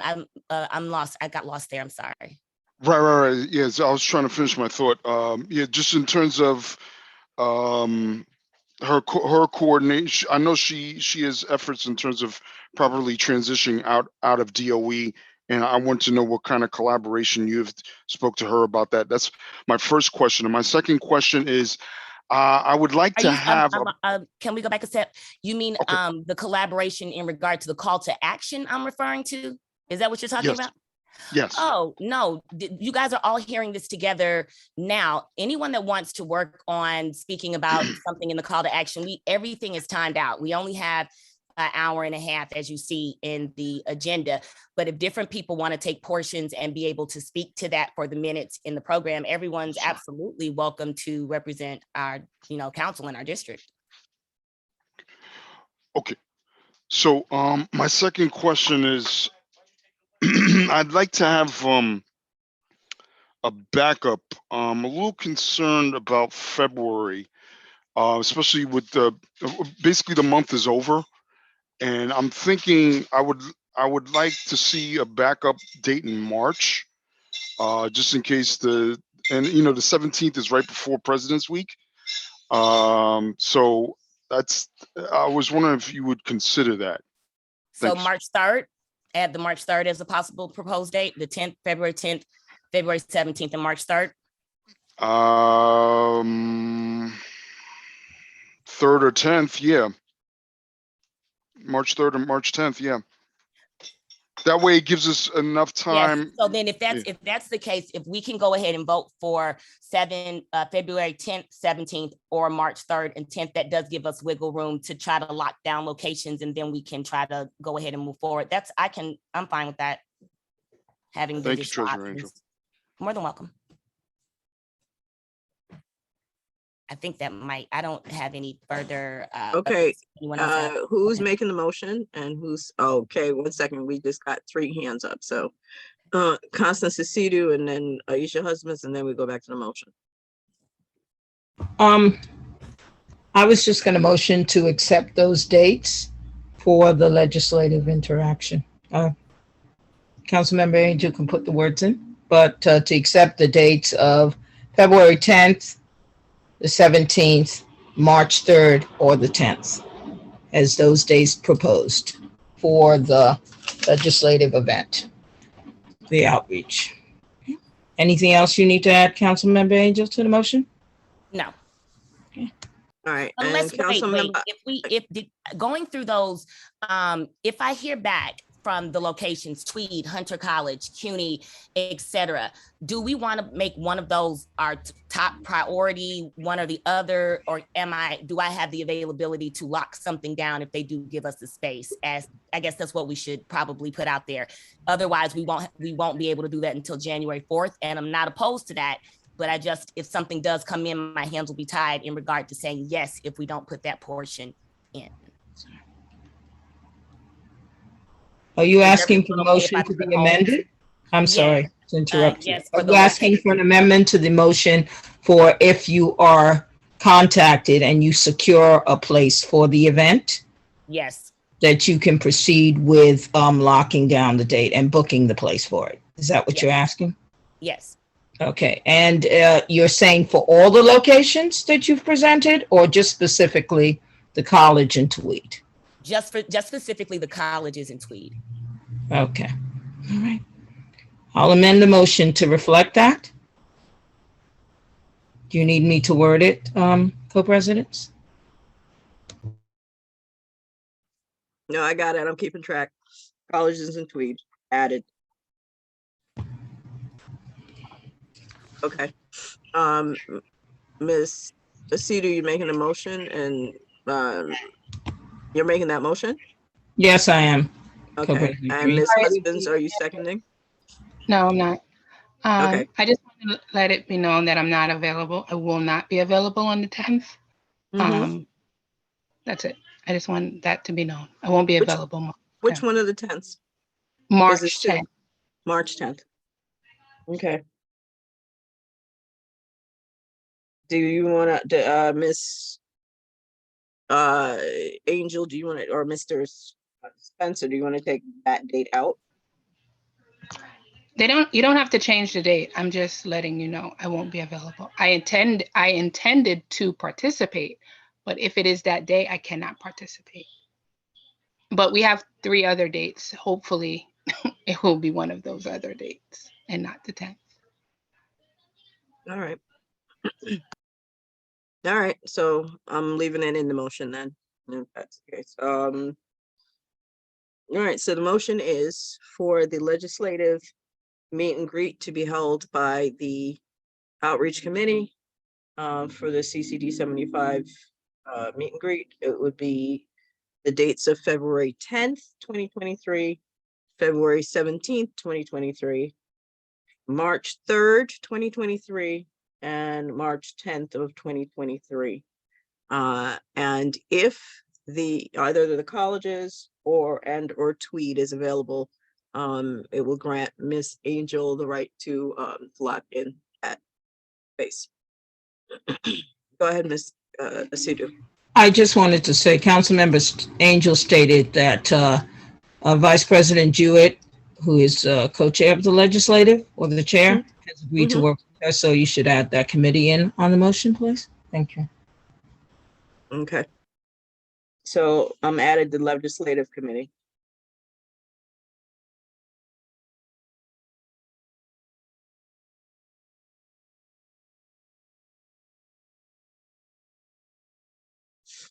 All right, so.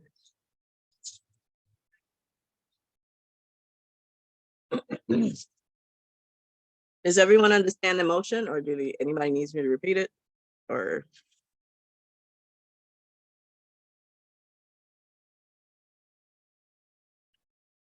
All right, I see no hands, so we're gonna go ahead.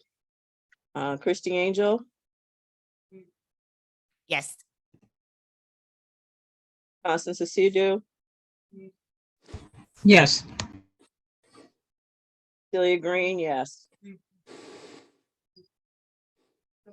Aisha Husbands, Yeah, excuse me, yes. thank you. All right, Joanne Jones. Yes. Thank you.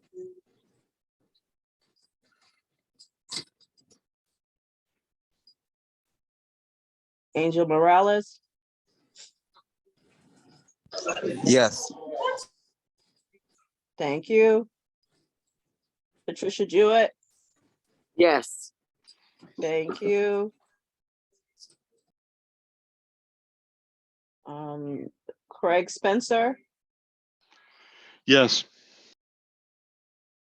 thank you. And missing someone.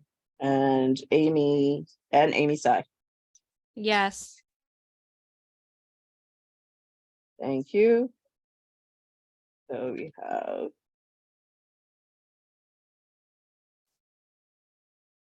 All right, so we have 9 yes. 0 opposition. And 0 abstentions. Motion has passed.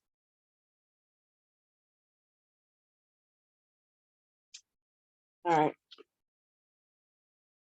So going back to updates, committee updates. All right, we did annual report. Okay. Transition, Ms. Jewett, do you want to do transition?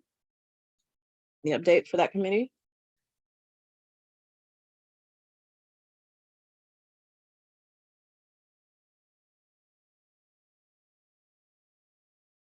Ms. Jewett, can you speak or no?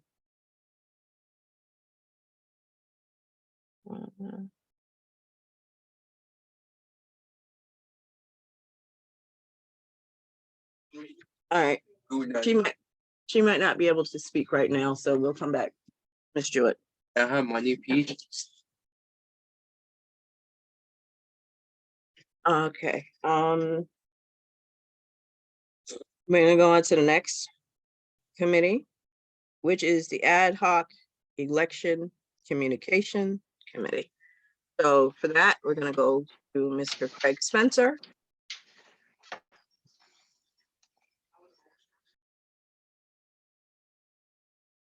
Mr. Spencer, you have the floor. Yeah, had to get in a quiet space. Good. I was just about to raise my hand because my food is getting cold. Greetings, happy holidays, council members and members of the public D75 community. So here's an update regarding the committees that I co-chair, both the election ad hoc committee, election communication ad hoc committee, and the capacity committee. As stated in last two meetings, yeah, so my work schedule had changed. So I've taken on some co-chairs. Councilmember CDU was already a co-chair for the capacity committee, and I believe Mr. Lawrence was added as a backup to me, and same thing with the ad hoc committee. Long story short, we've been trying to get our schedules together, and what I'm proposing, I said I was going to have an update by today, so I'm proposing we resume both committees resume committee meetings on January, proposed. I still got to finalize it because Mr. Lawrence isn't here. I ain't get back. So we propose to have it on January 11th, 2023 and January 12th, 2023. That's because I already put aside January 12th, ironically for the 993Q community, which is in a process of ensuring their proper space for with Success Academy's proposal. So since we already have one of those days locked down, and I'm glad to see one of my mentors, Gloria Crisino, on this call. I need to also consult with her. It's a good opportunity to introduce, and we'll be done with the SEA hopefully, because we have to get those decisions in the week before, the first week of January. It'll be a good way to introduce what the elections are, since the applications will be out on the 9th of January. And then also, I'm sorry, someone else is speaking? Okay. Yeah, so like I was saying, the election will be launched on the 9th, and also I just recently went to CEC 28's calendar meeting regarding the Success Academy proposal, and they're interested in terms of what they can do to support District 75. So that's the situation right now. Is just I appreciate the council and the members of the public, your understanding just the transition that I went through, but there's still an opportunity to bring our members of the public, to those of you who signed up to both committees. There's still a plan of action with the knowledge, with the background of Ms. Corsino. I hope to talk to her offline and bring her on board to these initiatives to make the strongest election experience possible for our community. So that's where we stand presently. I'll give final updates on the 4th of January at our business meeting. I'll try to finalize things between now and then, but I've spoken to Councilmember CDU on the side, and we'll continue to work to finalize those dates, January 11th and January 12th, 2023, to figure out which one will be for capacity, which one will be for the ad hoc committee. It'll be a good opportunity to provide the public with updates in terms of not only what's going on at the 993 queue, what their situation is, but future what's going on down the line, upcoming joint public hearings, upcoming initiatives for the elections. So really hoping I could finalize those 2 dates. So I appreciate everybody's understanding and patience. And I'll open up the floor to questions.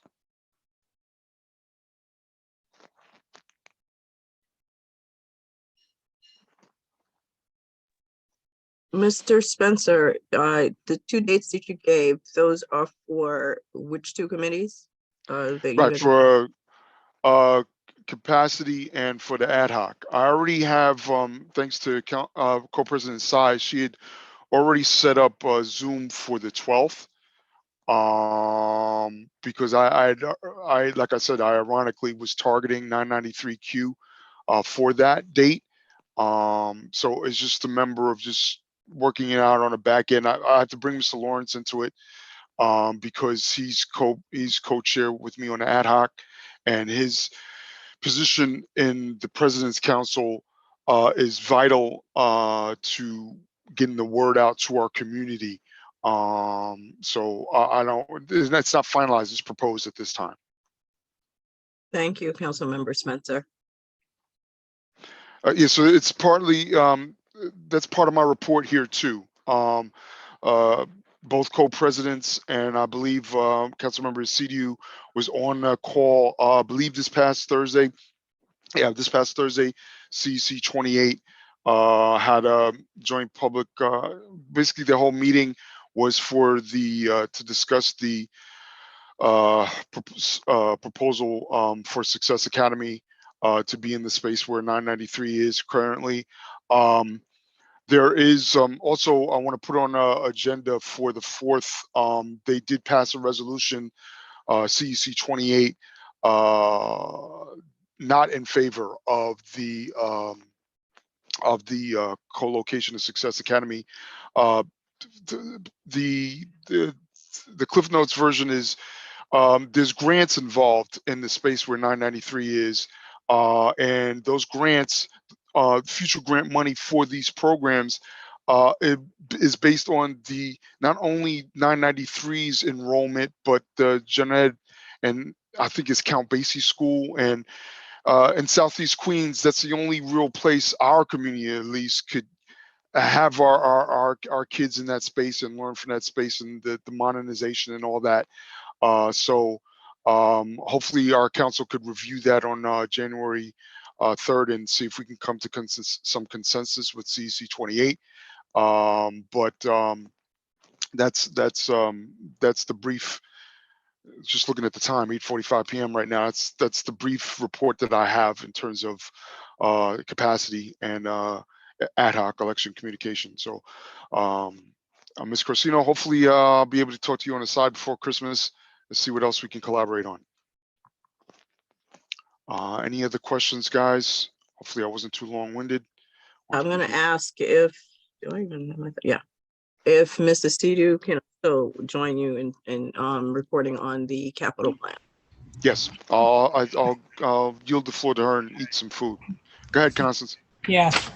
I did want to bring up to the council, there is a proposed date for the capital plan public hearing, and that proposed date is January 3rd, 2023. That will be the day that we return back after the holidays, because I believe the Monday, that is a Tuesday.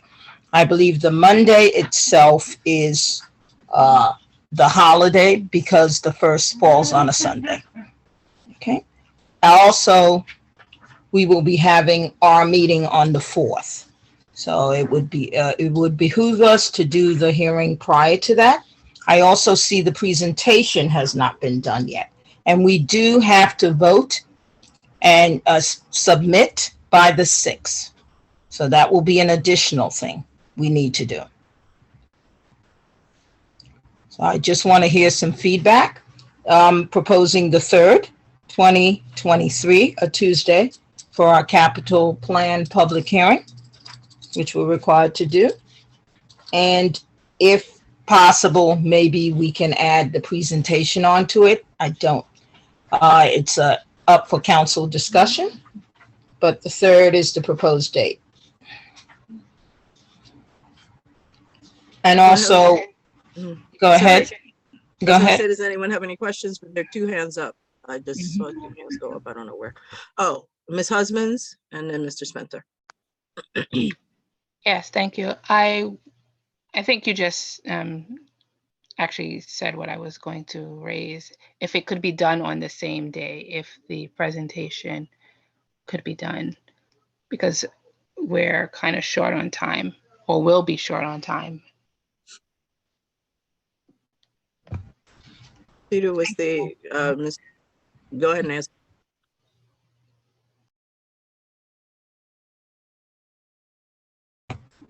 Go ahead, Co-President Green. Mr. Spencer? Yeah, Constance, are you putting up a motion, or else I'll put up the motion for the 3rd? Yes, I'm proposing that date. Also, there is if we do have the hearing and the presentation on the same day, I don't know what motion you're putting up. I think Councilmember Husbands has stated that we are in crunch time, and actually they should be done together on that date. Also, we have to have the submissions in by the 6th, so the council needs to get together. I have to add this. At our business meeting on the 4th, we have to decide our top choices in order for that to be forwarded. So then that's my motion to That's have. another agenda item for the 4th, but yes, if you would do the motion, Mr. Spencer, I'll second it. Yeah, so Before- motion. Okay, Just go ahead. before you motion, Ms. Co-President Tsai has her hand up as well. So I just wanted to see if she had discussion before you did Yes, the I do. So, thank you, Co-President Green. When we had reached out, when we met for our November 30th meeting, and we put down for today, December 14th, to have the FCA present, they sent over the form that they requested for submission on the presentation day. They were not available for today. They were available for the next meeting, which is January 4th. So I'm not sure if members here would want it on the 4th or want to change a different date and then see if they are available for January 3rd. But right now they are available for January 4th, which is a business meeting of the council to present on the SCA. And correction, SCA from Denise that the deadline is January 13th, the Friday. All of that is in email. It was sent and forwarded to all council members, so it is in your inbox if you want to defer to the deadline and the scheduled time for SCA to be available to attend our meeting for that presentation. So just wanted to fill people in if you didn't see the emails that went out. And then additionally, the request from principals to fill out the form, they have been forwarded to all members. There has been a few more that came in today. I will filter more of those requests that were sent in today to members. So please view it in your inbox. it was also part of the agenda that was sent out today. So it is a couple of reminders. Please review your inbox Okay. for discussion. Council member are you finished, Council member Sai? I go on to the next hand or? Yes, Councilmember Okay. Asudu can go ahead. Go ahead, Council. Yes, I just want to ask that I'm sorry if the email was sent to my inbox. I have not viewed it on the changes of the date. I have not seen it. So if it could be resent to me, I would appreciate that. Okay. Sure, And I will send it again, but yes, it was could shared you for the just- entire council. also, the compilation for for all the requests is being done by the committee, or you are compiling them? I just want to understand that because I see everything's going out to everyone. And some information that we as the committee handling it have not seen as to who the correspondence is with STCA or anything to that effect. Yes, so if you recall from what we did last year and the previous years that you have been on the council has always received all of the submissions to the D75 council at schools.nyc.gov. And they were also included with council member Spencer's capacity email address. So they were all CC'd with the attachments. And then they were also forwarded to all members of the council. So if you view back, all the members should be on those responses, and then the attachments should be included. If they are not, I know Councilmember Montavon has reached out that she did not see the attachments on those emails, so I did also respond with those attachments. Sometimes they don't sometimes they don't get attached part of the email, so please let me know, but I have been sending it twice, and if 3 times is needed, we can do that again, but I'll forward to you, Councilmember Suda. Yeah, I'm not talking about the requests. I've seen them. They're fine. I said the initial email from SCA with the information, the timeline and all that. I have not seen that email. So if you could resend that to me. So the committee is now responsible for the compilation, and then we have the meeting and determine, and then the items will be sent by the committee, because I know normally the AA handles that. That I'm aware of. And the council members being copied on it is not an issue. I just want some more logistical information. That's all, as far as SCA is concerned. All right. And So then, getting, I will if you forward it. resend it to me, I will read it. I will look at it to see exactly who it goes into, because we will not be utilizing an AA. The committee is handling sending in once we decide. Correct? Sure, no problem. We'll send it over. Send me the email. And Not a then problem with your emails. That's and why I then just want to clarify. I Yeah, received the stuff you sent. And you should also, I also attached to the amendments that was approved from the SCA from November, and you should be able to review it as well. That you had requested previously. Yeah, okay. Thank you. I'll look at that. Thank you. Mhm. All right, Councilmember Angel, you got your hand up. Go ahead. Yes, quick question. I might have just missed it, so forgive me if I did. But will the requests that we have received, they're all like one pagers, et cetera, that are attached to the emails. Will this be formatted into a spreadsheet like last year for readability, so that it's in just one place and we can run through it in the meeting?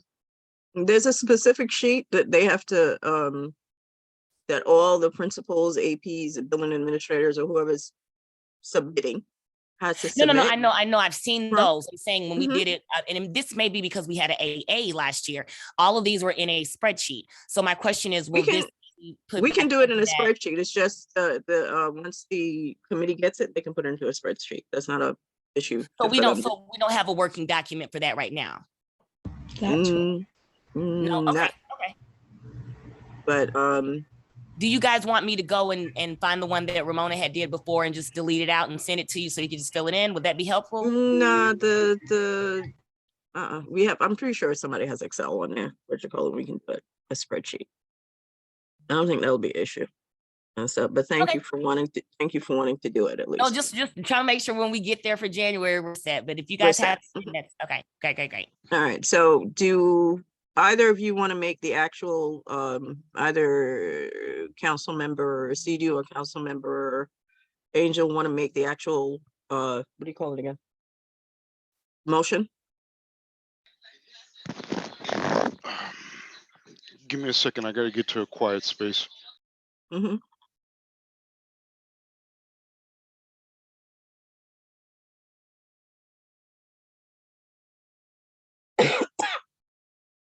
Oh, excuse me.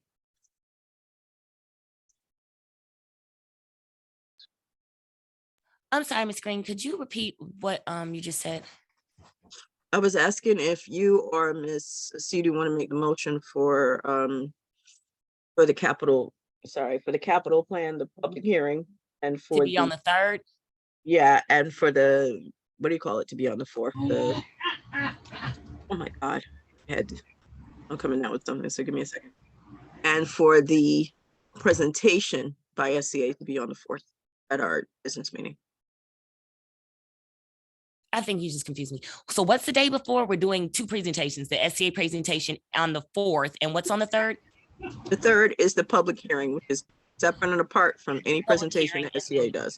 The public hearing is all councils have to do it, with the exception of, I think CCSE is probably the only council that doesn't have to do the SCA stuff. But everybody else has to have a public hearing.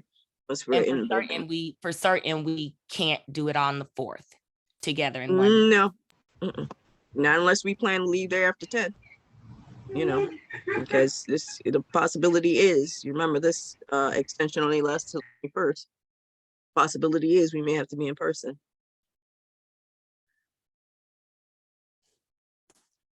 So then I'll put the motion up so we can move forward. I move that we have the public hearing for the SCA on January 3rd, and the SCA presentation on January 4th. Thank you. Councilmember Cedu, you have your hand up. Are you seconding or something? Yes, I was going to second, but Councilmember Spencer now has his hand up because he had stated something. I also did want to ask Co-President Tsai, is that locked in date the 4th, or can there be an adjustment to the 3rd, and maybe we put it in a motion if they can do both? Both can be done on the same day to just alleviate. You're talking about the presentation itself? The presentation and the public hearing prior to it. Is it a lock and key? Because I didn't see the correspondence from SCA saying that they have a preference for the 4th is when they can do it. I just want to know if it's a possibility they can do it the 3rd along with the public hearing.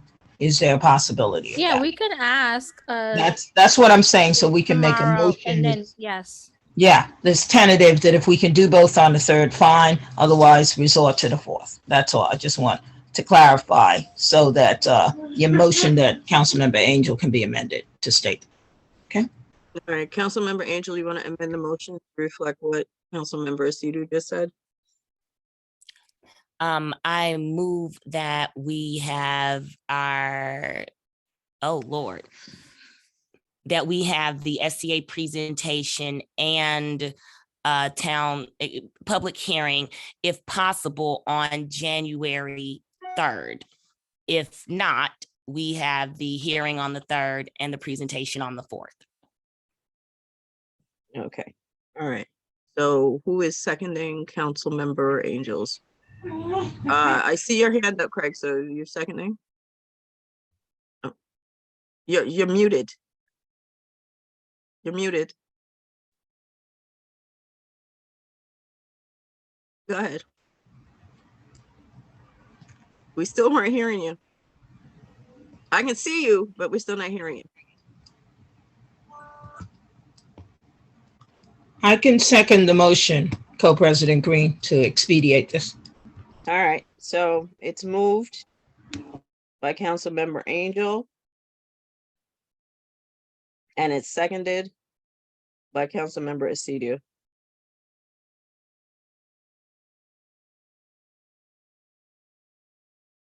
All right, Mr. Spencer, you still have your hand up. Did you want to mention anything?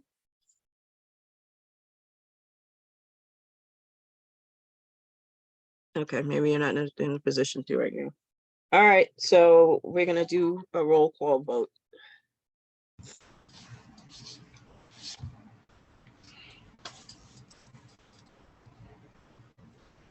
All right, Councilmember Angel,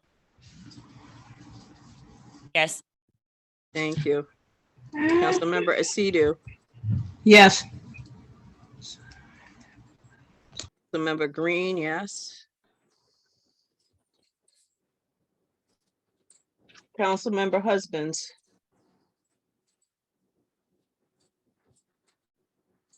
Councilmember Husbands. All right, I'm not seeing anything right now, so I'll come back to Councilmember Husbands. Councilmember Jewett. Yes. Yes. Thank you. Councilmember Jones. Yes. Thank you. Councilmember Morales.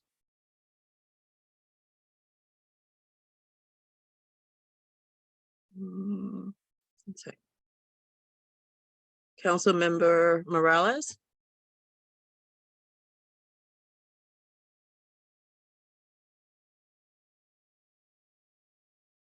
All right, come back. Councilmember Spencer. All right, I see you, Councilmember. I'm gonna go back to Councilmember. Was it Husbands? Councilmember Husbands. How do you vote? Yeah. Yeah, sorry about that. No, that's Yes. okay. Thank you. All right, so Councilmember, I'm gonna go back to Councilmember Morales. Councilmember Morales, how do you vote?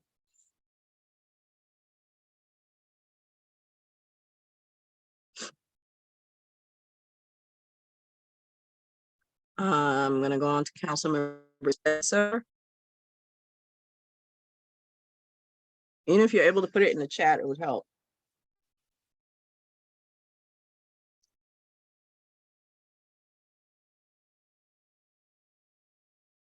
All right, so Councilmember Spencer put yes in the chat. All right, Councilmember Morales, are you able to put your vote in the chat?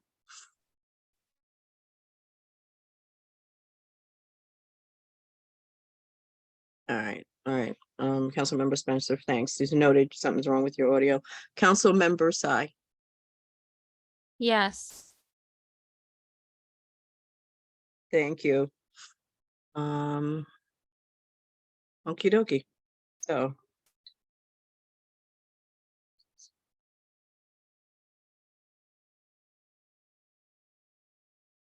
All right, so I'm gonna record it as 8 yes, the motion has passed. 0 objections. And Angel posted in the chat. okay, so, all right, so 9 yes, thank you. Thank you for letting me know, Councilmember Jones, because I didn't see it at first. So 0 abstentions, so 9 yes, sorry, adjust that. 0 objections, 0 abstentions.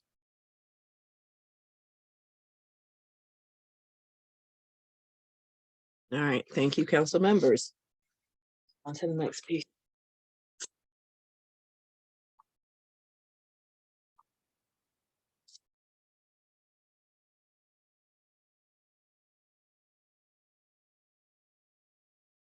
All right, all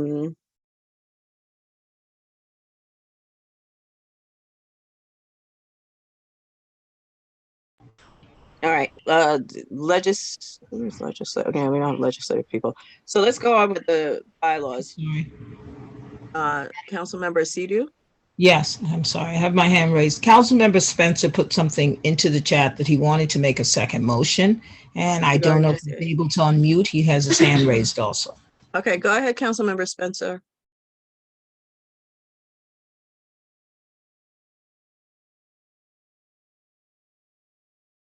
Or if you could put it in the chat, I can read it out.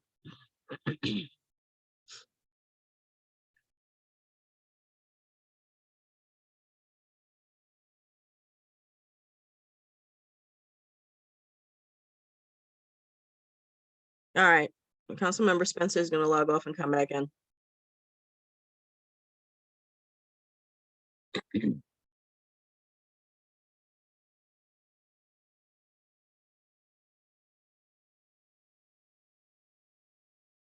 All right, in the meantime, I think there is, Ms. Jewett is here. So Ms. Jewett, do you want to do an update? Councilmember Jewett, you want to do an update on legislative committee?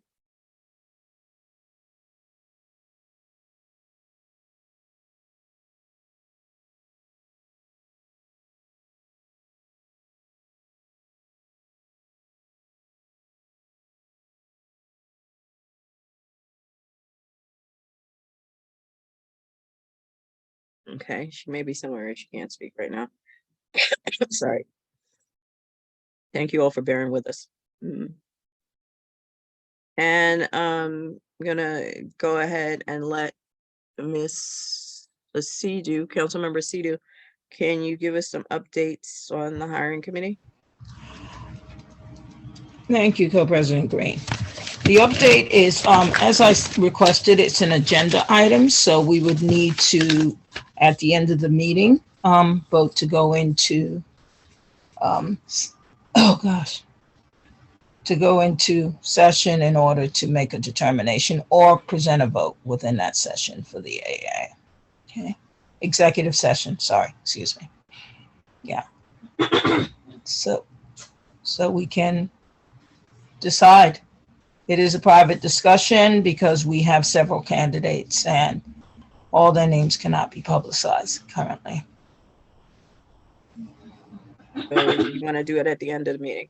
Yes, I would like to propose, yes, we have a vote to go into executive session at the end of the meeting to discuss and vote on the AA candidate if it is agreeable to the membership, unless anyone wishes a postponement. I know we are actually do not have two members here, so that may give recourse for some members to want to postpone it till a later date. Councilmember Lawrence and our Councilmember Montavon. Neither one is present and have been in on the interview, so. Or we can just adjust to a few candidates and present them. It's up to the membership. As I said, I put up the vote, Ms. Husbands requested it, and an email, and Mr. Lawrence himself has requested it. So I asked for the agenda item. So it will be in discussion. All right, so I'm gonna ask if any other council members have comments or questions on this particular topic.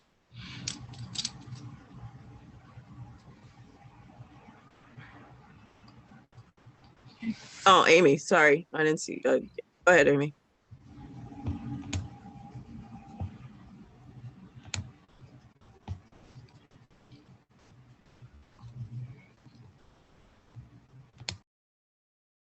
Councilmember Sy.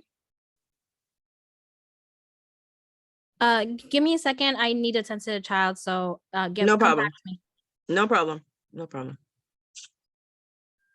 All right. Does anyone else have actually, Councilmember Spence, I just saw him.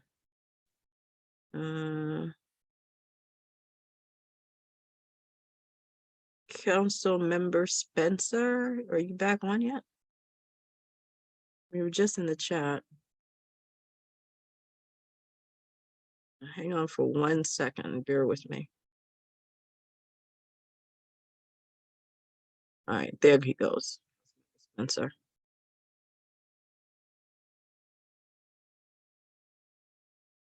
All right, Councilmember Spencer, can you speak now?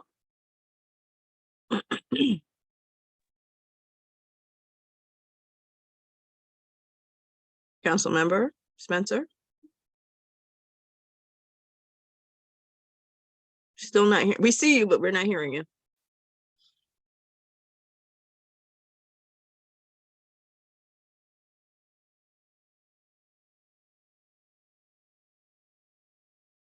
I need to unmute you.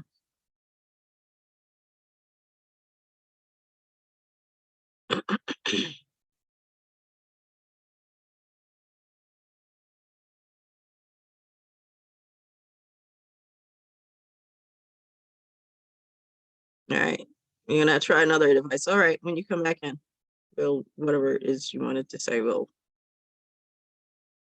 Councilmember Spencer. Thank you.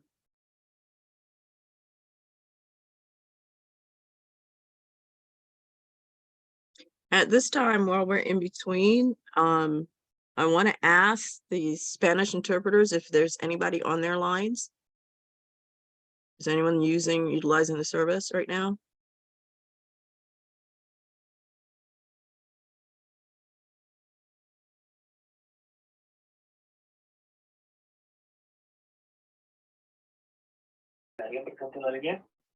Nothing at this time. Thank you. Thank you. 线上的家长如果有需要发问的话，可以用中文发问，帮你翻译。 And then I'm assuming that's the Mandarin interpreter asking if anyone's on that line. Yes, no questions on the Mandarin line. Thank you. Is anyone utilizing the service at all? Is anyone on the line? I hear some background noise earlier, so I'm assuming there's at least one parent. Okay, all right. Okay, well, let me know if you no longer hear that, because then we can dismiss the interpreters. Okay. So, but the Spanish line, there's no one on the Spanish line? Miss Green, sorry, I asked if there was anybody. We received no answer from the Spanish line. I know we had somebody before a couple of hours ago, but not now. Okay, before we dismiss Mr. Gonzalez, go ahead. Hi, thank you, Councilmember Green.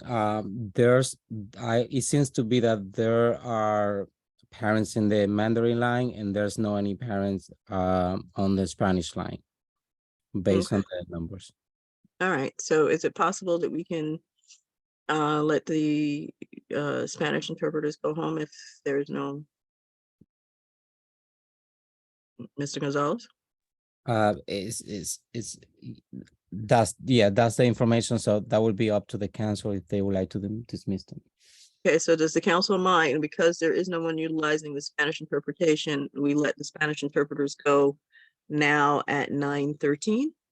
Does anyone have any, go ahead, Ms. Husbands, because is it in regards to that? No, it's actually just, as a timekeeper, I'm asking for you to be conscious of the time. Thank you. Thank you.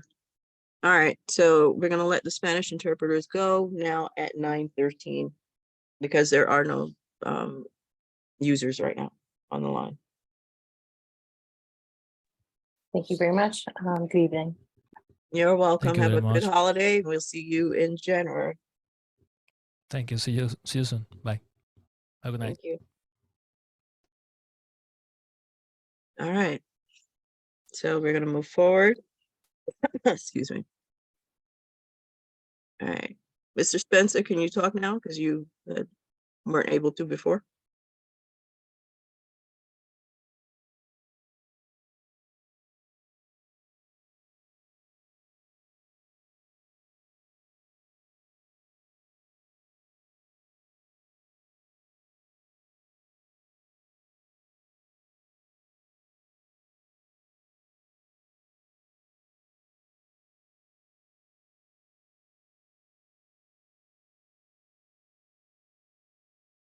Okay.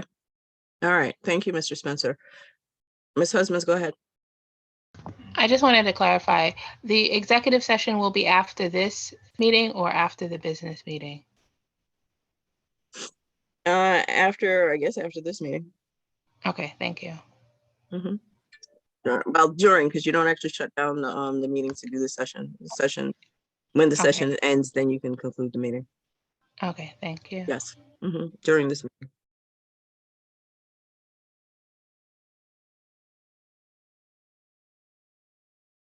All right, so we're gonna move on to because hiring is going to be done in executive session, we can move on to hopefully an executive session. We're going to move on to and I think we already did include fair date, but I'm gonna let Ms. Angel speak again. Councilmember Angel, do you want to speak for a couple of minutes on the include fair again? just to solidify where we're at and what everyone's Oh, doing? No, I don't necessarily want to take up time with that again. Just it's going to be February 11th, 9:30 to 11 o'clock.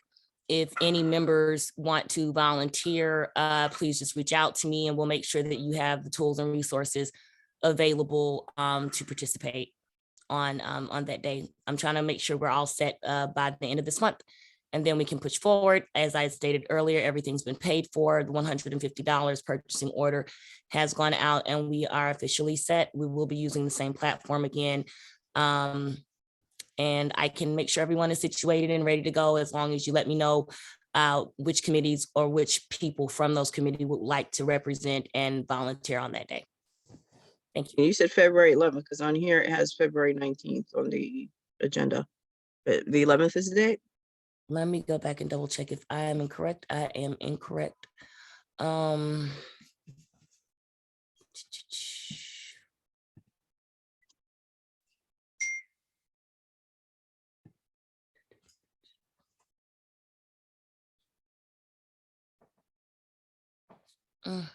February 11th, from 9 a.m. to 1 p.m. February 11th, 2023.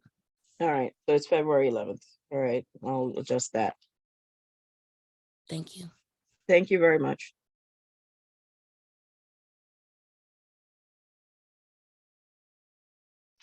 Testing, Okay. testing, 1, 2, testing. Yes, you can, finally. Go ahead, Mr. You guys Spencer. can hear? Oh my gosh, glorious praise. So what was so critical, since we're not meeting again until the 4th, was once we have this SCA presentation, we're gonna have to make a decision. That means, because according to co-president Tsai, we have until the 13th. So we're gonna have to meet again before the 13th to finalize our decision. Is that correct?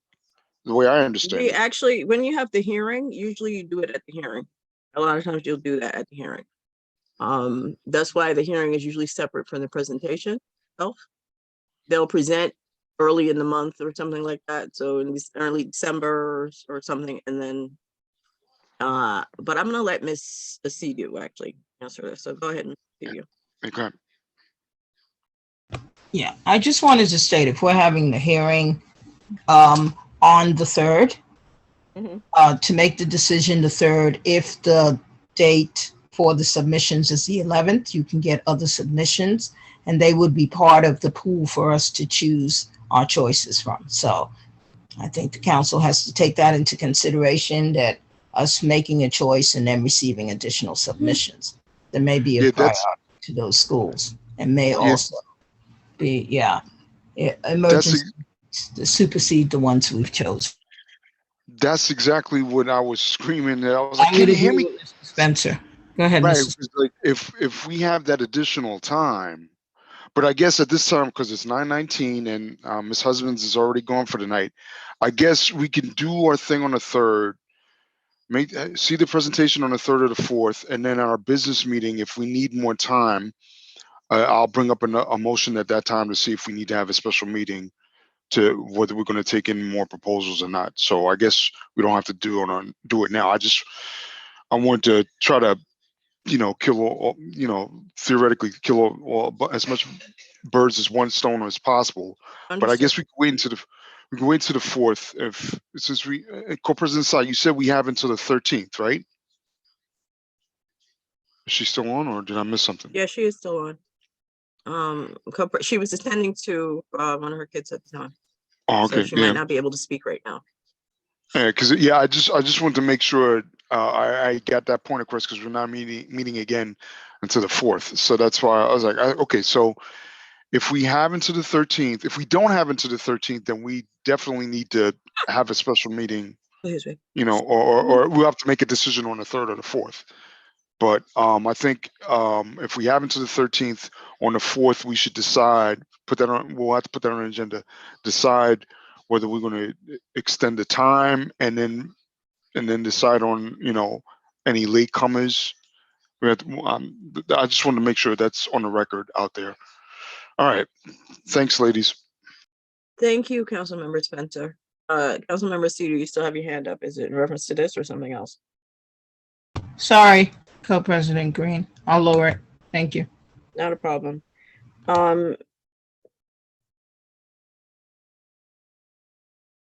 Councilmember Angel, would you mind doing your treasurer's report? And when Councilmember Sy can talk, then we'll do the president's report per se. So can you do the treasurer's?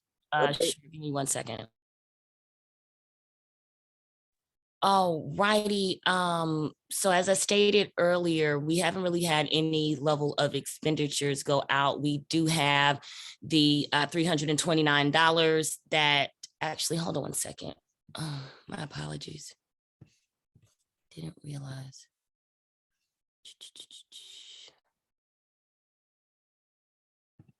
I think this one's it. Sorry. Okay, here we go. So just while I'm talking so that you guys can see. For the equipment line 332, we did get our electronic equipment purchased. I do not know when it will come to the office. So I don't know if it's Jose or someone that'll let us know when that'll be received, but 329 has come out of the allocated $350. We also did take $150 out of parent involvement so that we can go ahead and move forward with Include New York. So that brings that total down to $850 on the parent involvement line.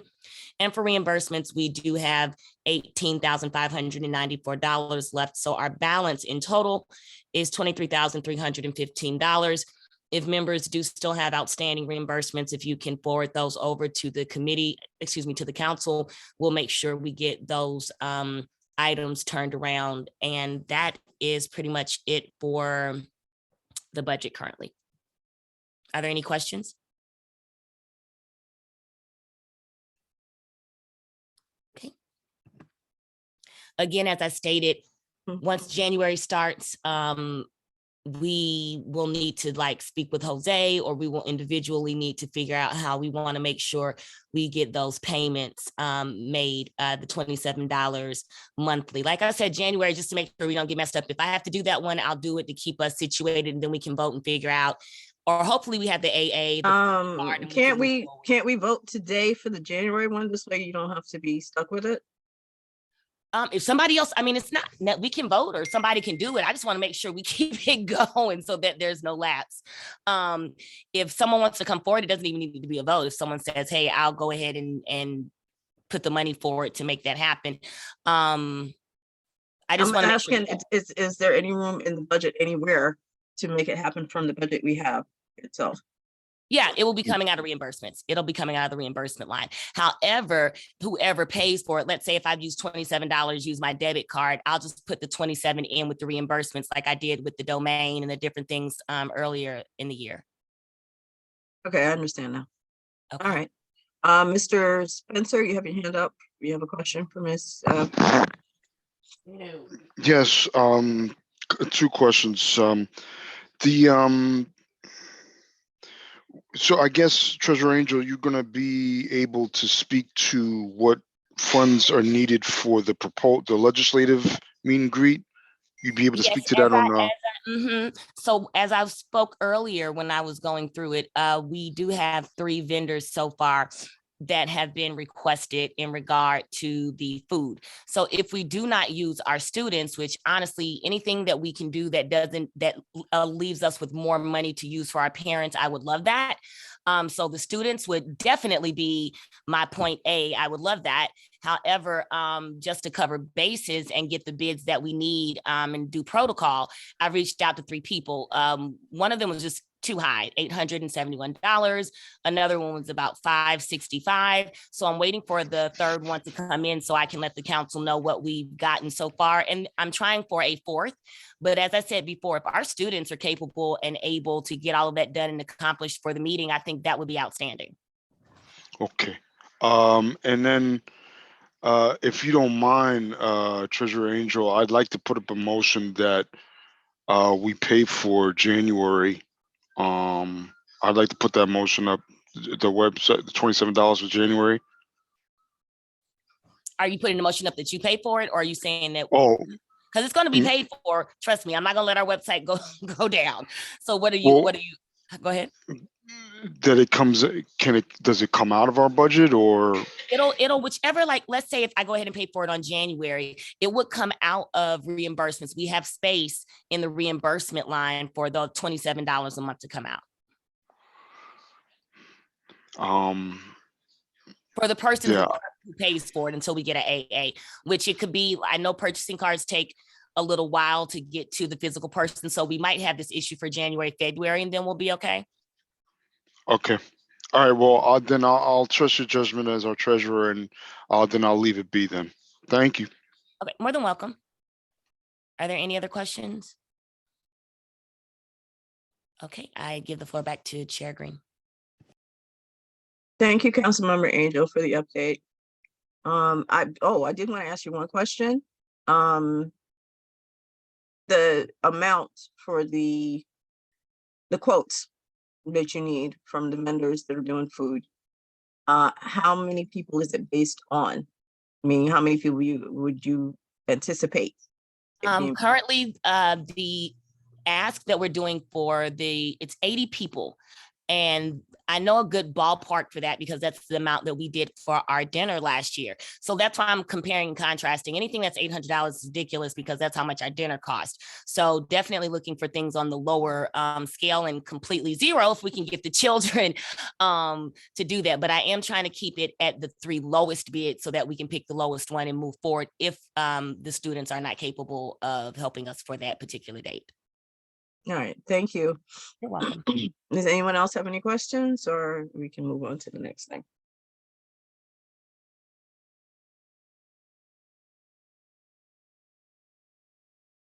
You have to bear with me. All right. I'm not even sure if there's any public comment on here, but I'm gonna go ahead. Is there anyone does anyone mind us doing public comment next so that people are not here until midnight?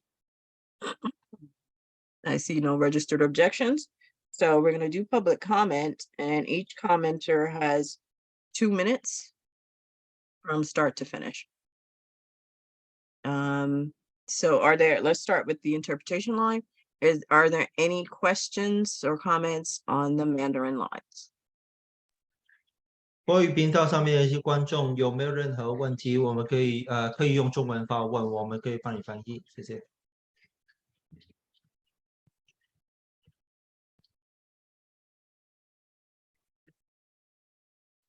There's no question on the Mandarin line. Thank you. Thank you very much. Okay, other than that, are there any members of the public that have any comments and or questions for the council?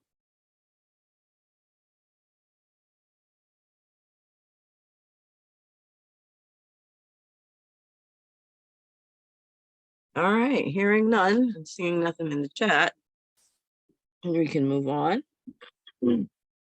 Hopefully next month, our public comment will be earlier in the meeting so that people can get a better feel for council and what it. All right. So Co-President Tsai, are you able to speak now? Oh, sorry, Ms. Sandias, go ahead. Ms. Sandias? Yes, I'm here. I guess the only question that I have is this. Why has communication lax? Why is communication only through the Remind app? I'm used to coming onto these meetings more frequently and it being shared on all platforms. And now I only get it because my kids are in different schools and they use the Remind app. However, lots of families are not getting the correspondence, and I would like to know why. As well as I did sign up for a couple of committees and I haven't heard anything from anyone. So what happened to communication? Why has it decreased this year? Thank you. Hi, I can speak to that. I'm Christine Angel, the chair of outreach. I'm saddened to hear that you think it has decreased, it's expanded exponentially. I do believe, and to speak to your point and completely agree with, our parent coordinators have to start printing out the flyers and communication that we send. We put it on Twitter. We put it on Instagram, we put it on our website, we put it on Facebook, we send it out as reminders through all of the parents that have signed up. We send it as an email separately. And then we also have the support of the district where they send it through the Remind app. And of course, you do have to be signed up as a parent. Now, if you are not a digital parent, we all know you need a backpack. Backpacks matter. So we really have to put a strong push into our parent coordinators to print out what we are sending out so our parents can know what's what. We have the digital component down, but if those parents depend on a backpack, they have to print the flyers out. That would be the school side that's not making that happen. I can go through and put another push and say, hey guys, we need to make sure all of these flyers are printed and put in the backpacks for our parents to be able to participate. Because if they're not online, they're not on the website and they're not on YouTube or they're not on social media, it makes it exponentially harder. Is that what you're referring to? Yes, and then I have been getting emails. I haven't received not one email this year. And I had expressed emails too about for outreach, about curriculum. And the only person that has been getting my emails and sending stuff back is Mr. Lawrence.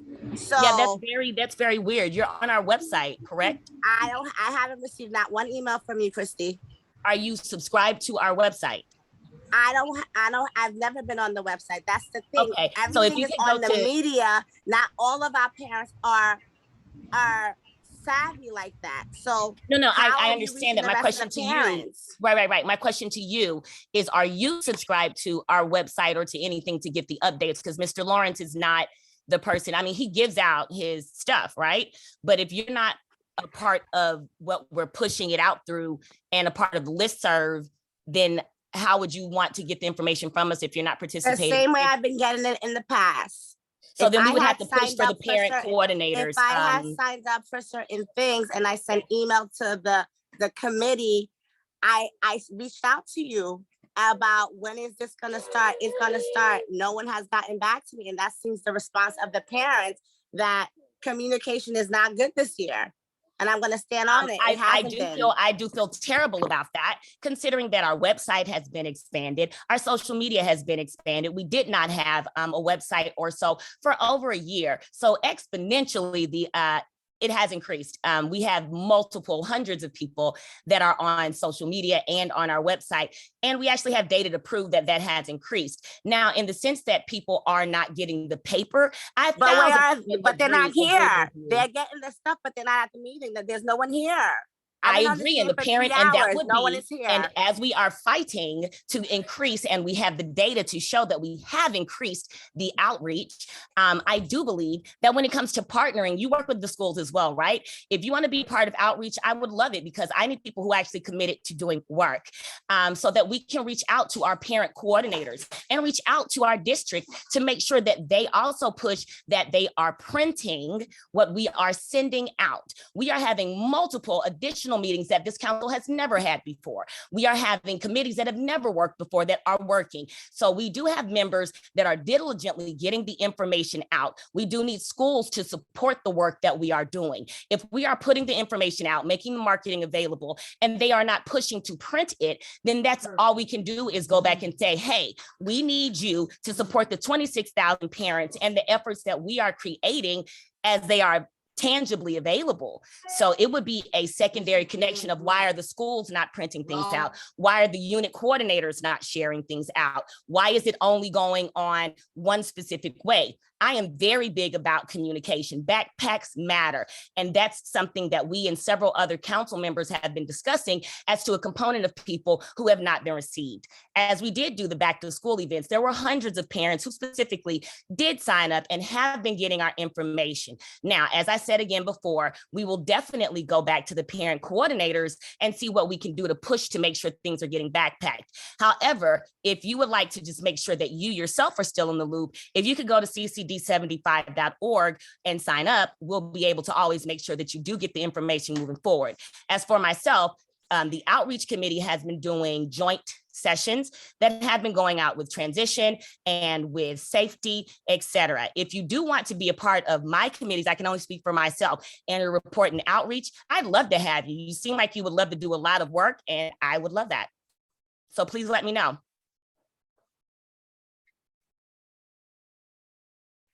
Ms. Sandias, Mr. Spencer, can you wait for 1 second? I just wanted to ask Ms. Sandias a question. Ms. Sandias, which is totally unrelated. I know that you are the recording secretary for the DLT. Would you want to take this time to give us a little update or not? You know, The only update that I have is that we do have a meeting coming up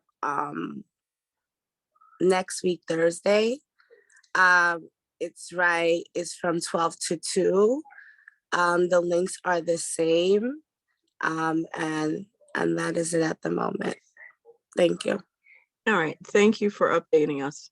Okay, and I apologize for any inconvenience. We will look into making sure that we do better in trying to get the information out there. So I appreciate you bringing that to us. Thank you. Okay. Mr. Spencer, I just saw your hand up. Yeah, I don't think I have, you're co-president, Ms. Green, so, and I also, so I want to let that be that. Ms. Sandias, I hope you heard my apologies earlier when I was speaking for my committees. My co-chairs were, Mrs. City was in charge of trying to get an AA, which we don't have, which is something different than last year.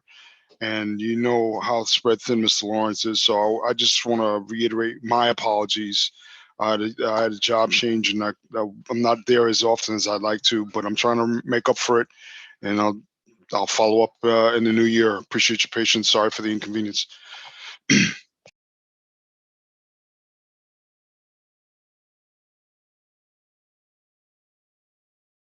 All right, thank you, Mr. Spencer. Councilmember Husbands, go ahead. Thank you. I just want to piggyback what Ms. Angel stated regarding signing up and in terms of engagement.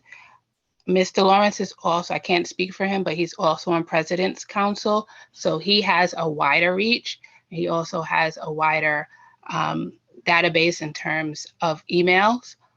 And anyone wants to, we cannot come into your home and get you, but we're asking that you sign up. All you have to do is put your email into the website, as Ms. Angel stated, and you will receive everything. You will receive everything. It's constantly being sent out. And since you're on the DLT, I ask that you express that to the members on the DLT as well.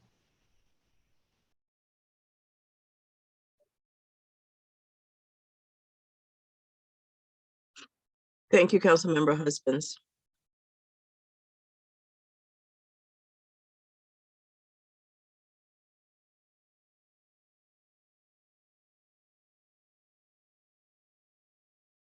All right, so I'm going to ask, was the general consensus of the council going back to, all right, Ms. Sandias, you have your hand up again? Or was that from before? Yes, I do. When it comes to DLT, there's the co-presidents, and now Ms. Green, you sit on DLT too, right? Yes, I do. We have never had any update from CC since you've been there, and I've been there this year, about anything going on. So if they need to, if you guys are all on the platforms that I am on to share the information. So if I'm not getting it and I'm on different platforms, neither are the parents and the families. So just keep that in mind. Yes, Mr. Lawrence has a bigger reach, but a lot of us been coming to the meeting is the same people there. My email hasn't changed and a lot of other people's emails hasn't changed. So it wasn't just for Mr. Lawrence, I was receiving it. It was from everyone. So we can't just say his reach is there. We just need to be more conscious. Not everyone uses social media all the time. Right, agreed. But let's be frank here. We have several Okay. people on several And let's committees be that don't respectful, do. Let's be are you still respectful going? because I'm you're sorry. being very combative and you're coming off Oh as no, aggressive. That's if you're taking it I as don't commitment, like that. not what I don't like that's- that. Let's be respectful. I'm gonna end here. Thank you for I'm not gonna the go back feedback. and forth with you I'm either. not Thank asking you. Have a you good to, I'm night. trying to speak Thank on you. the council's meeting. Okay, again, thank you for the floor. Apologies for the whatever energy that you may be receiving. However, I wanted to express, we have several members on several things, on the DLTs, on CPAC, in different committees. And we have talked about this as a council before in regard to how we show up and what we are doing. Every member of our council is not, she says I'm coming off rude and aggressive. If my tone is coming off that way, that's my apologies. I'm just very direct. I'm not trying to be rude or aggressive to you remotely. I appreciate you bringing up your feedback. However, what I want to address is that we do all need to work together. That is a part that we don't do well. With the DLTs, we don't really get more, I can speak for myself as a council member. We don't really get information from the DLT. And I do know that we have one or two members that are three, maybe Christy, 3 members, let's just say 3 that are on the DLT. They would be, unless you want unless it is supposed to be where the outreach person goes to every single meeting, the president's meeting, et cetera. We have to lean on each other as council members to get the word out. And I do know that a lot of my council members do share out. Mr. Lawrence shares out and, Ms. Sai shares out, et cetera. But I can hear you in saying that we all do need to work together, the DLTs, CPAC, any chancellor's committee, anything that we have together for our kids, we have to work together. We can't simply, it's great to point out issues for sure, but we need to fix it. So I think that moving forward, our council members that show up anywhere, make sure that we are putting out the information for the websites. Make sure parents sign up because we put in a big, huge push as a council in 5 different boroughs to make sure this information is going out. So I would just ask that if we could have both our co-presidents and anyone else from the council that can help with this push of getting things printed, because as Ms. Sandy is stating, and she's not incorrect, we've all said this on multiple meetings, in this meeting, in committee meetings, we have to reach our parents that are in backpacks. It is that important. And I agree with her, not being aggressive or whatever, but I'm very serious about, we need to make sure paper is getting printed. How we push that agenda is a different story. I would love it if anyone wants to help us with that, because we have a lot of parents that may not be getting the information, and we know that is an issue. So Ms. Sandys, you are correct. So thank you so much for bringing that up again. I just ask that if it's time for public comment should be received. We're coming off defensive, we're coming off aggressive, and this is why parents have stopped coming to the meetings. We're able to share our opinions respectfully, but being aggressive is not a way to bring out parents. We're not here to fight. I'm allowed to have I'm still talking. I'm Okay. still talking. And we're talking over each other. We want to work together. However, we're not coming across that way. You're talking over me. Your tone is not desirable. You're aggressive. And that's not how I should be as a parent leader should be received. So maybe I will not come back to any other meetings because I've never been addressed like that. And it's very unbecoming that now that things have changed, this is how parents are being treated. So everyone have a good night. Happy New Year. Please come back. Please holidays, come back. Please do come Please back. come No, back. I'm want her to not. feel I'm that not. way. I'm not because Okay. I missed a lot of meetings, and this is Oh, why I man. stopped coming. And Oh, now my when I'm God. voicing what my concerns are, and this is how I'm I'm so being sorry. perceived, I would never send any of my parents from my school here to be treated this way. My Okay? apologies. Have a good night, everyone. Happy holidays. That's Happy my parents. holidays. I do believe that the intention and the energy between parents and council people should definitely be respectful both ways. I do think that people can be, I want people to come to our meetings, and I want people to know how passionate we are about our children. If there was a tone that was inappropriate, the apologies are there. I mean, we do have energies that come, both ways, but my heart and my intention is for that our children getting what they need. If something is coming off incorrectly in my projection of that, then I definitely do apologize for that seeming to be that way, but it is not the intention of anything that I'm doing. So thank you guys. Councilmember Angel, I don't think she's on anymore. Ms. Sandy. Oh, no, I just wanted the council to know. I didn't want it. It's not combative. I'm just I'm passionate about our children. And we have a lot of, like, when you speaking to council members and when you're speaking to parents, we do have people that can be angry as well. And when they're speaking, they're not also looking, I care. If you're upset, I want to know that you're mad. But at the same time, I'm not responding back to you because you are upset about something. I'm just trying to explain, what we are doing to help. I hope that that does not discourage parents, because we're definitely trying to make sure they are here. Just a point of information, with all due respect. Go ahead. Please just listen. If you look at the numbers of the last 6 months of attendance, if you just look at the numbers, we have had a significant decrease in parent participation in the last 6 months alone. If you look at the statistics, so something is missing, whatever that something is. And that's all she was saying. Whatever was going on a year ago, if we can go back to that and include that method, then that's what we need to do.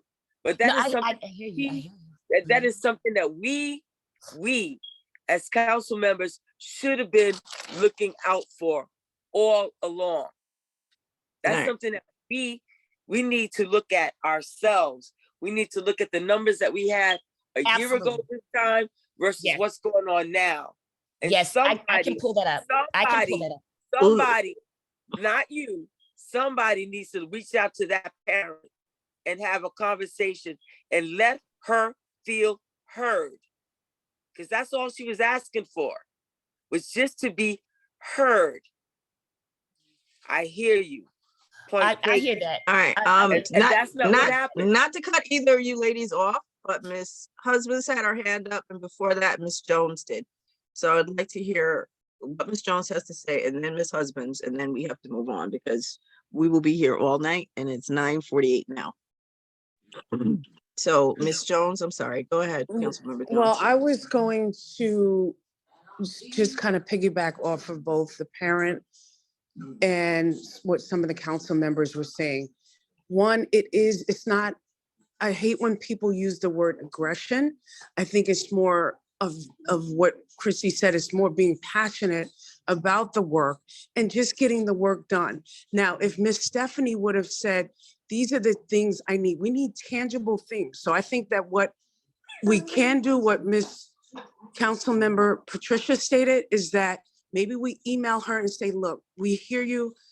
What are the things you need from us? She stated it, but all of those things are being done and she's still not getting the information she needs. So if you want to look at the data and you want to get into the statistics, there's different headers that you have to look at of, if you want to compare where we started, where we are and where we're going. And also you have to look at what's the reasons why and what were the numbers before, and maybe look at some tangible things of why people may not be coming. Is it the communication strategy?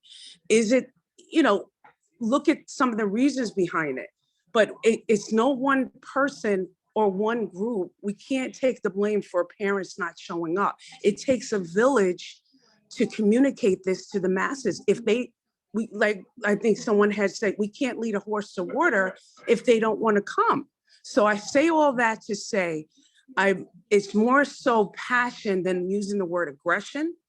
And I do agree that we should reach out to the parent, maybe the co-presidents can reach out to her and say, listen, we think it was a miscommunication. There was a breakdown of communication, but we want to make sure that you have what you need, because we're just here to do the work and help the parents. So if I'll be willing to reach out I to agree with the you, parent. Councilmember Yeah. Jones. I'll reach out to her, and I'll also have Mr. Lawrence reach out, because she's actually a part of President's Council as well.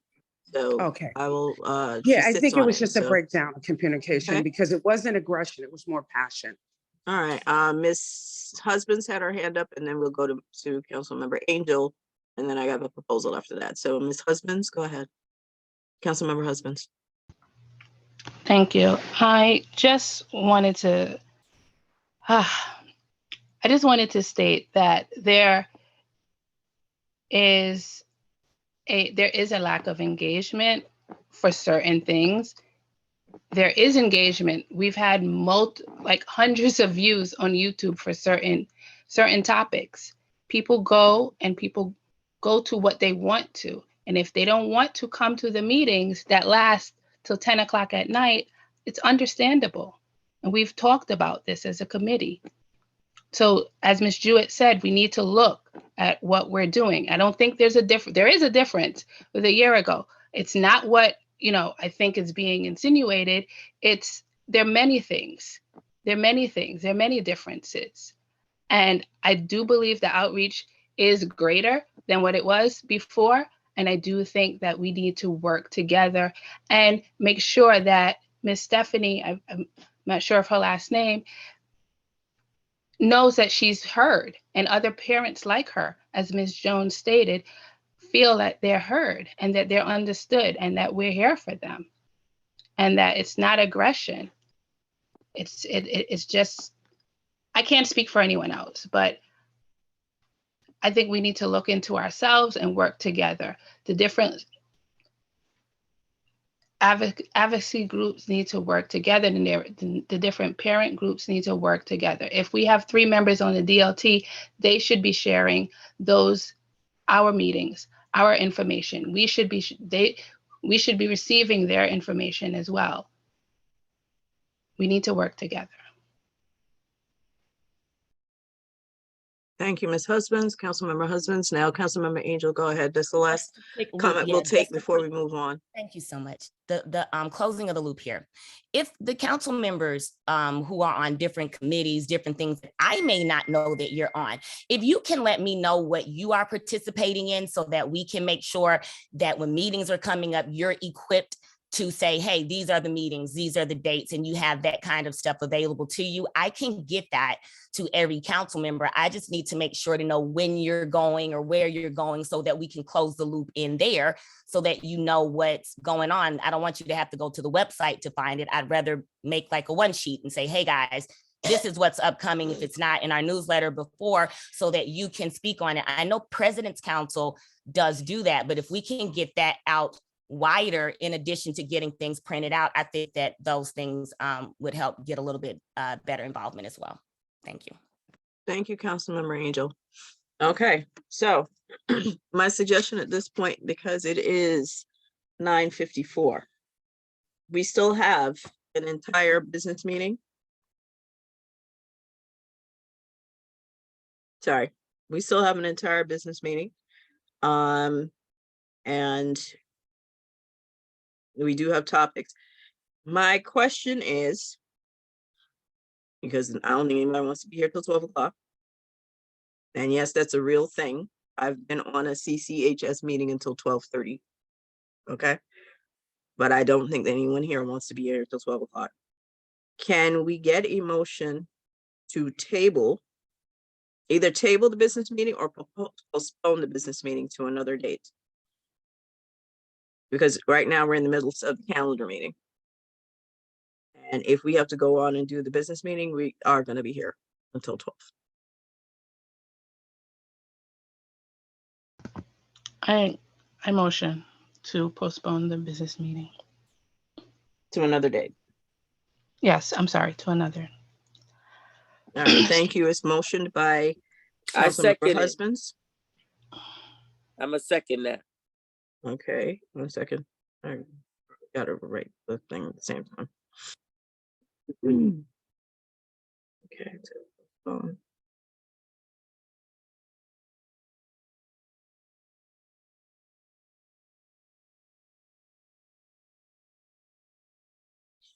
Right, and the second was from Councilmember Jewett, right?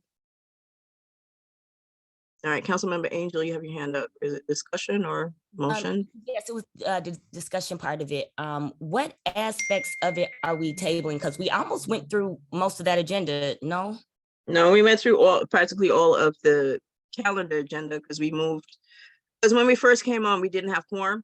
So we had an information session. We let the presenters go ahead because you do not want the public to wait all day to hear from the superintendent's office and to hear from Christina Fode's office and from all these various people that present. Plus, they all want to go home too. So, I get it. So quick question, is it just the busing survey? Because we did the SCA. It's the busing survey and the superintendents. What is it again? The busing survey and That looks like the only thing that might be for on there. unfinished business, and the administrative assistant, I guess, was on that initial thing. But I think that we should, for the vote for the administrative assistant, I honestly think we should just call a special meeting and try to knock that out in like an hour. I think it can be done. And it's not something where, although the public can come, they're not privy when we go into executive session. The vote itself has to be done in the public, but the discussion around the hiring, all of that discussion and how many candidates and all that has to be in executive session. So if someone wants to make a motion to do that, where we can, like I said, postpone this business meeting and also maybe have a special meeting as well for just that vote. So we don't get out of December without the vote. I'm sorry, just for clarity, a special meeting on another day, correct? Oh yeah, on another day, just to get that vote. And it preferably before the 21st, because that extension does not go beyond the 21st. It will. Trust me. Not necessarily. Not I necessarily. work in the hospital, it will, but it's just my opinion. But I motion to, excuse me, I motion to table the business meeting and, I'm sorry, postpone the business meeting to another day and also for an executive, a special meeting before the 21st.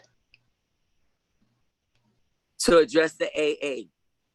Thank you, Ms. Jewett, to address the AA This is hiring. teamwork. Shows I'm listening. Thank you. I second that. It's late. I'm tired. And special meeting to address the AA.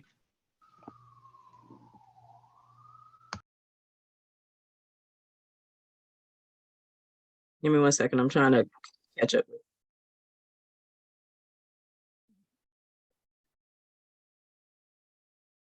Okay, so it was motioned by Ms. Husbands.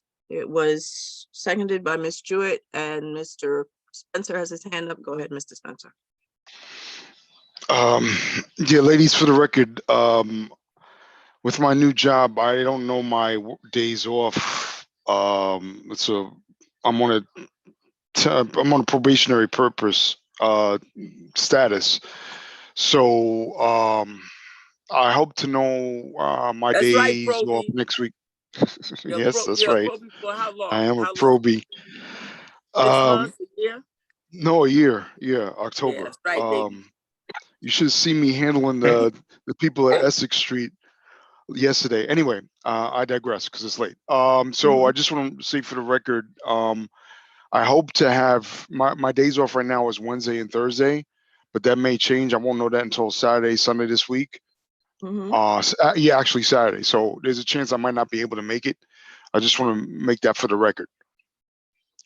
I Okay. don't want that, like Ms. Husbands had mentioned before, I Are don't you want on that the to extra affect the list? rest. Are you on the extra? Yeah, I'm on list? extra. Yeah. Yeah. I got to Okay. call in Friday, find out what my schedule is next week. Because the RDOs can change from week to week. What's your Mhm. tour? It changes day to day. Oh, wow. So Yep. some days you're AM, some days you're PMs, and some days you're in the middle of the day? Oh yeah. So my tours has been mainly PMs, but Okay. the lines change. Okay. Okay. Okay, B so division time though. check, B it's division, right? 10 o'clock. So Yeah, we're okay, gonna let go me get ahead off. with this motion. Miss Angel, you had your hand up. You wanted to amend it or something, or? Vote on Oh, it. no. It hasn't been lowered. All right, so, all right. The motion is to postpone the business meeting to another date, the December business meeting, sorry, to another date, and to, oh my God. You have a special meeting for the purpose of, voting for the AA. All right, so, Miss Angel, how do you vote?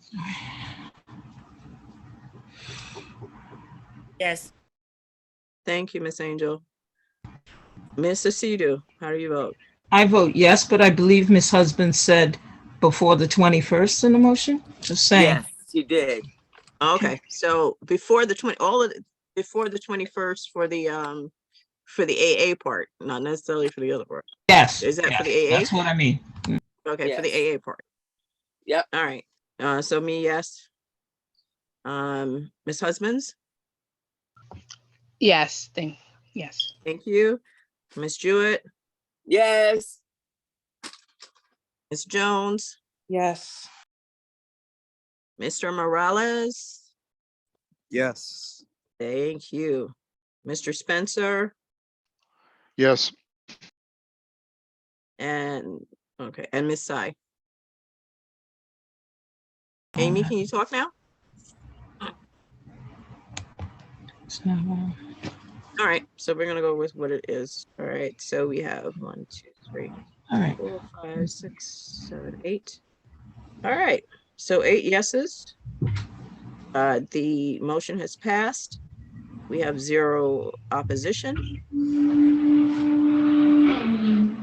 and 0 abstained.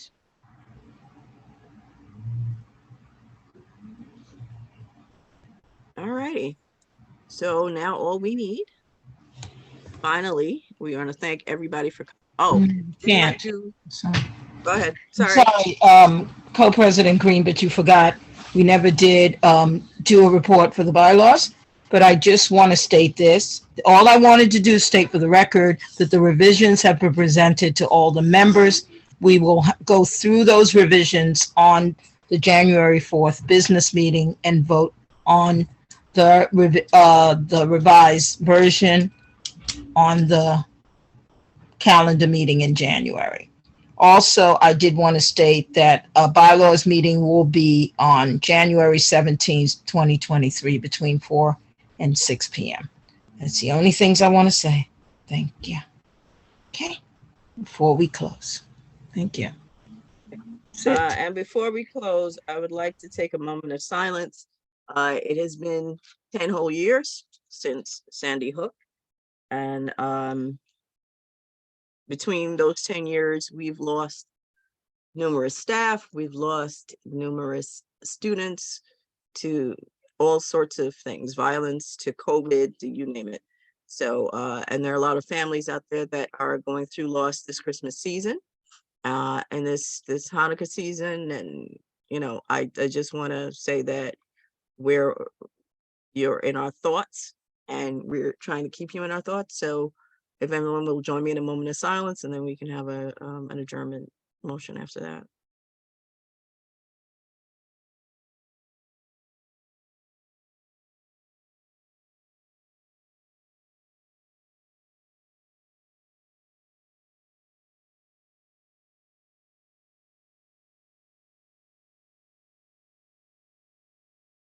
All right, thank you, everyone.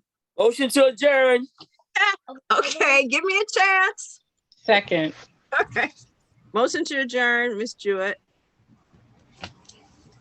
Seconded by Ms. Husband. Thank you, Councilmember Husband. You said give you a moment for silence. All right, is anyone opposed to this motion? Or does anyone object to this motion? I was asleep already. All right, hearing none. We're officially closing and adjourning at 10:05 p.m. Have a wonderful holiday, whatever you celebrate. Be happy and safe. May we see all of you back in the new year, ready and willing. We should be seeing each other before the 21st. Yeah, but everybody on here, not necessarily. We'll see the council members before 21st. Yeah, okay. But, you know, okay. All All right. right. So thank you very much, ladies and gentlemen. Have a good evening, everybody. Have a good evening, everybody. Stay safe. I'm Good interpreting. Same Stay to safe. you. Night, everyone. Stay safe. Good night, Don't everyone. worry, Spencer. Gonna hook up. We're gonna talk. I Okay, got your back. you got it. All right. I know people in B division, man. I know people. Okay. All right.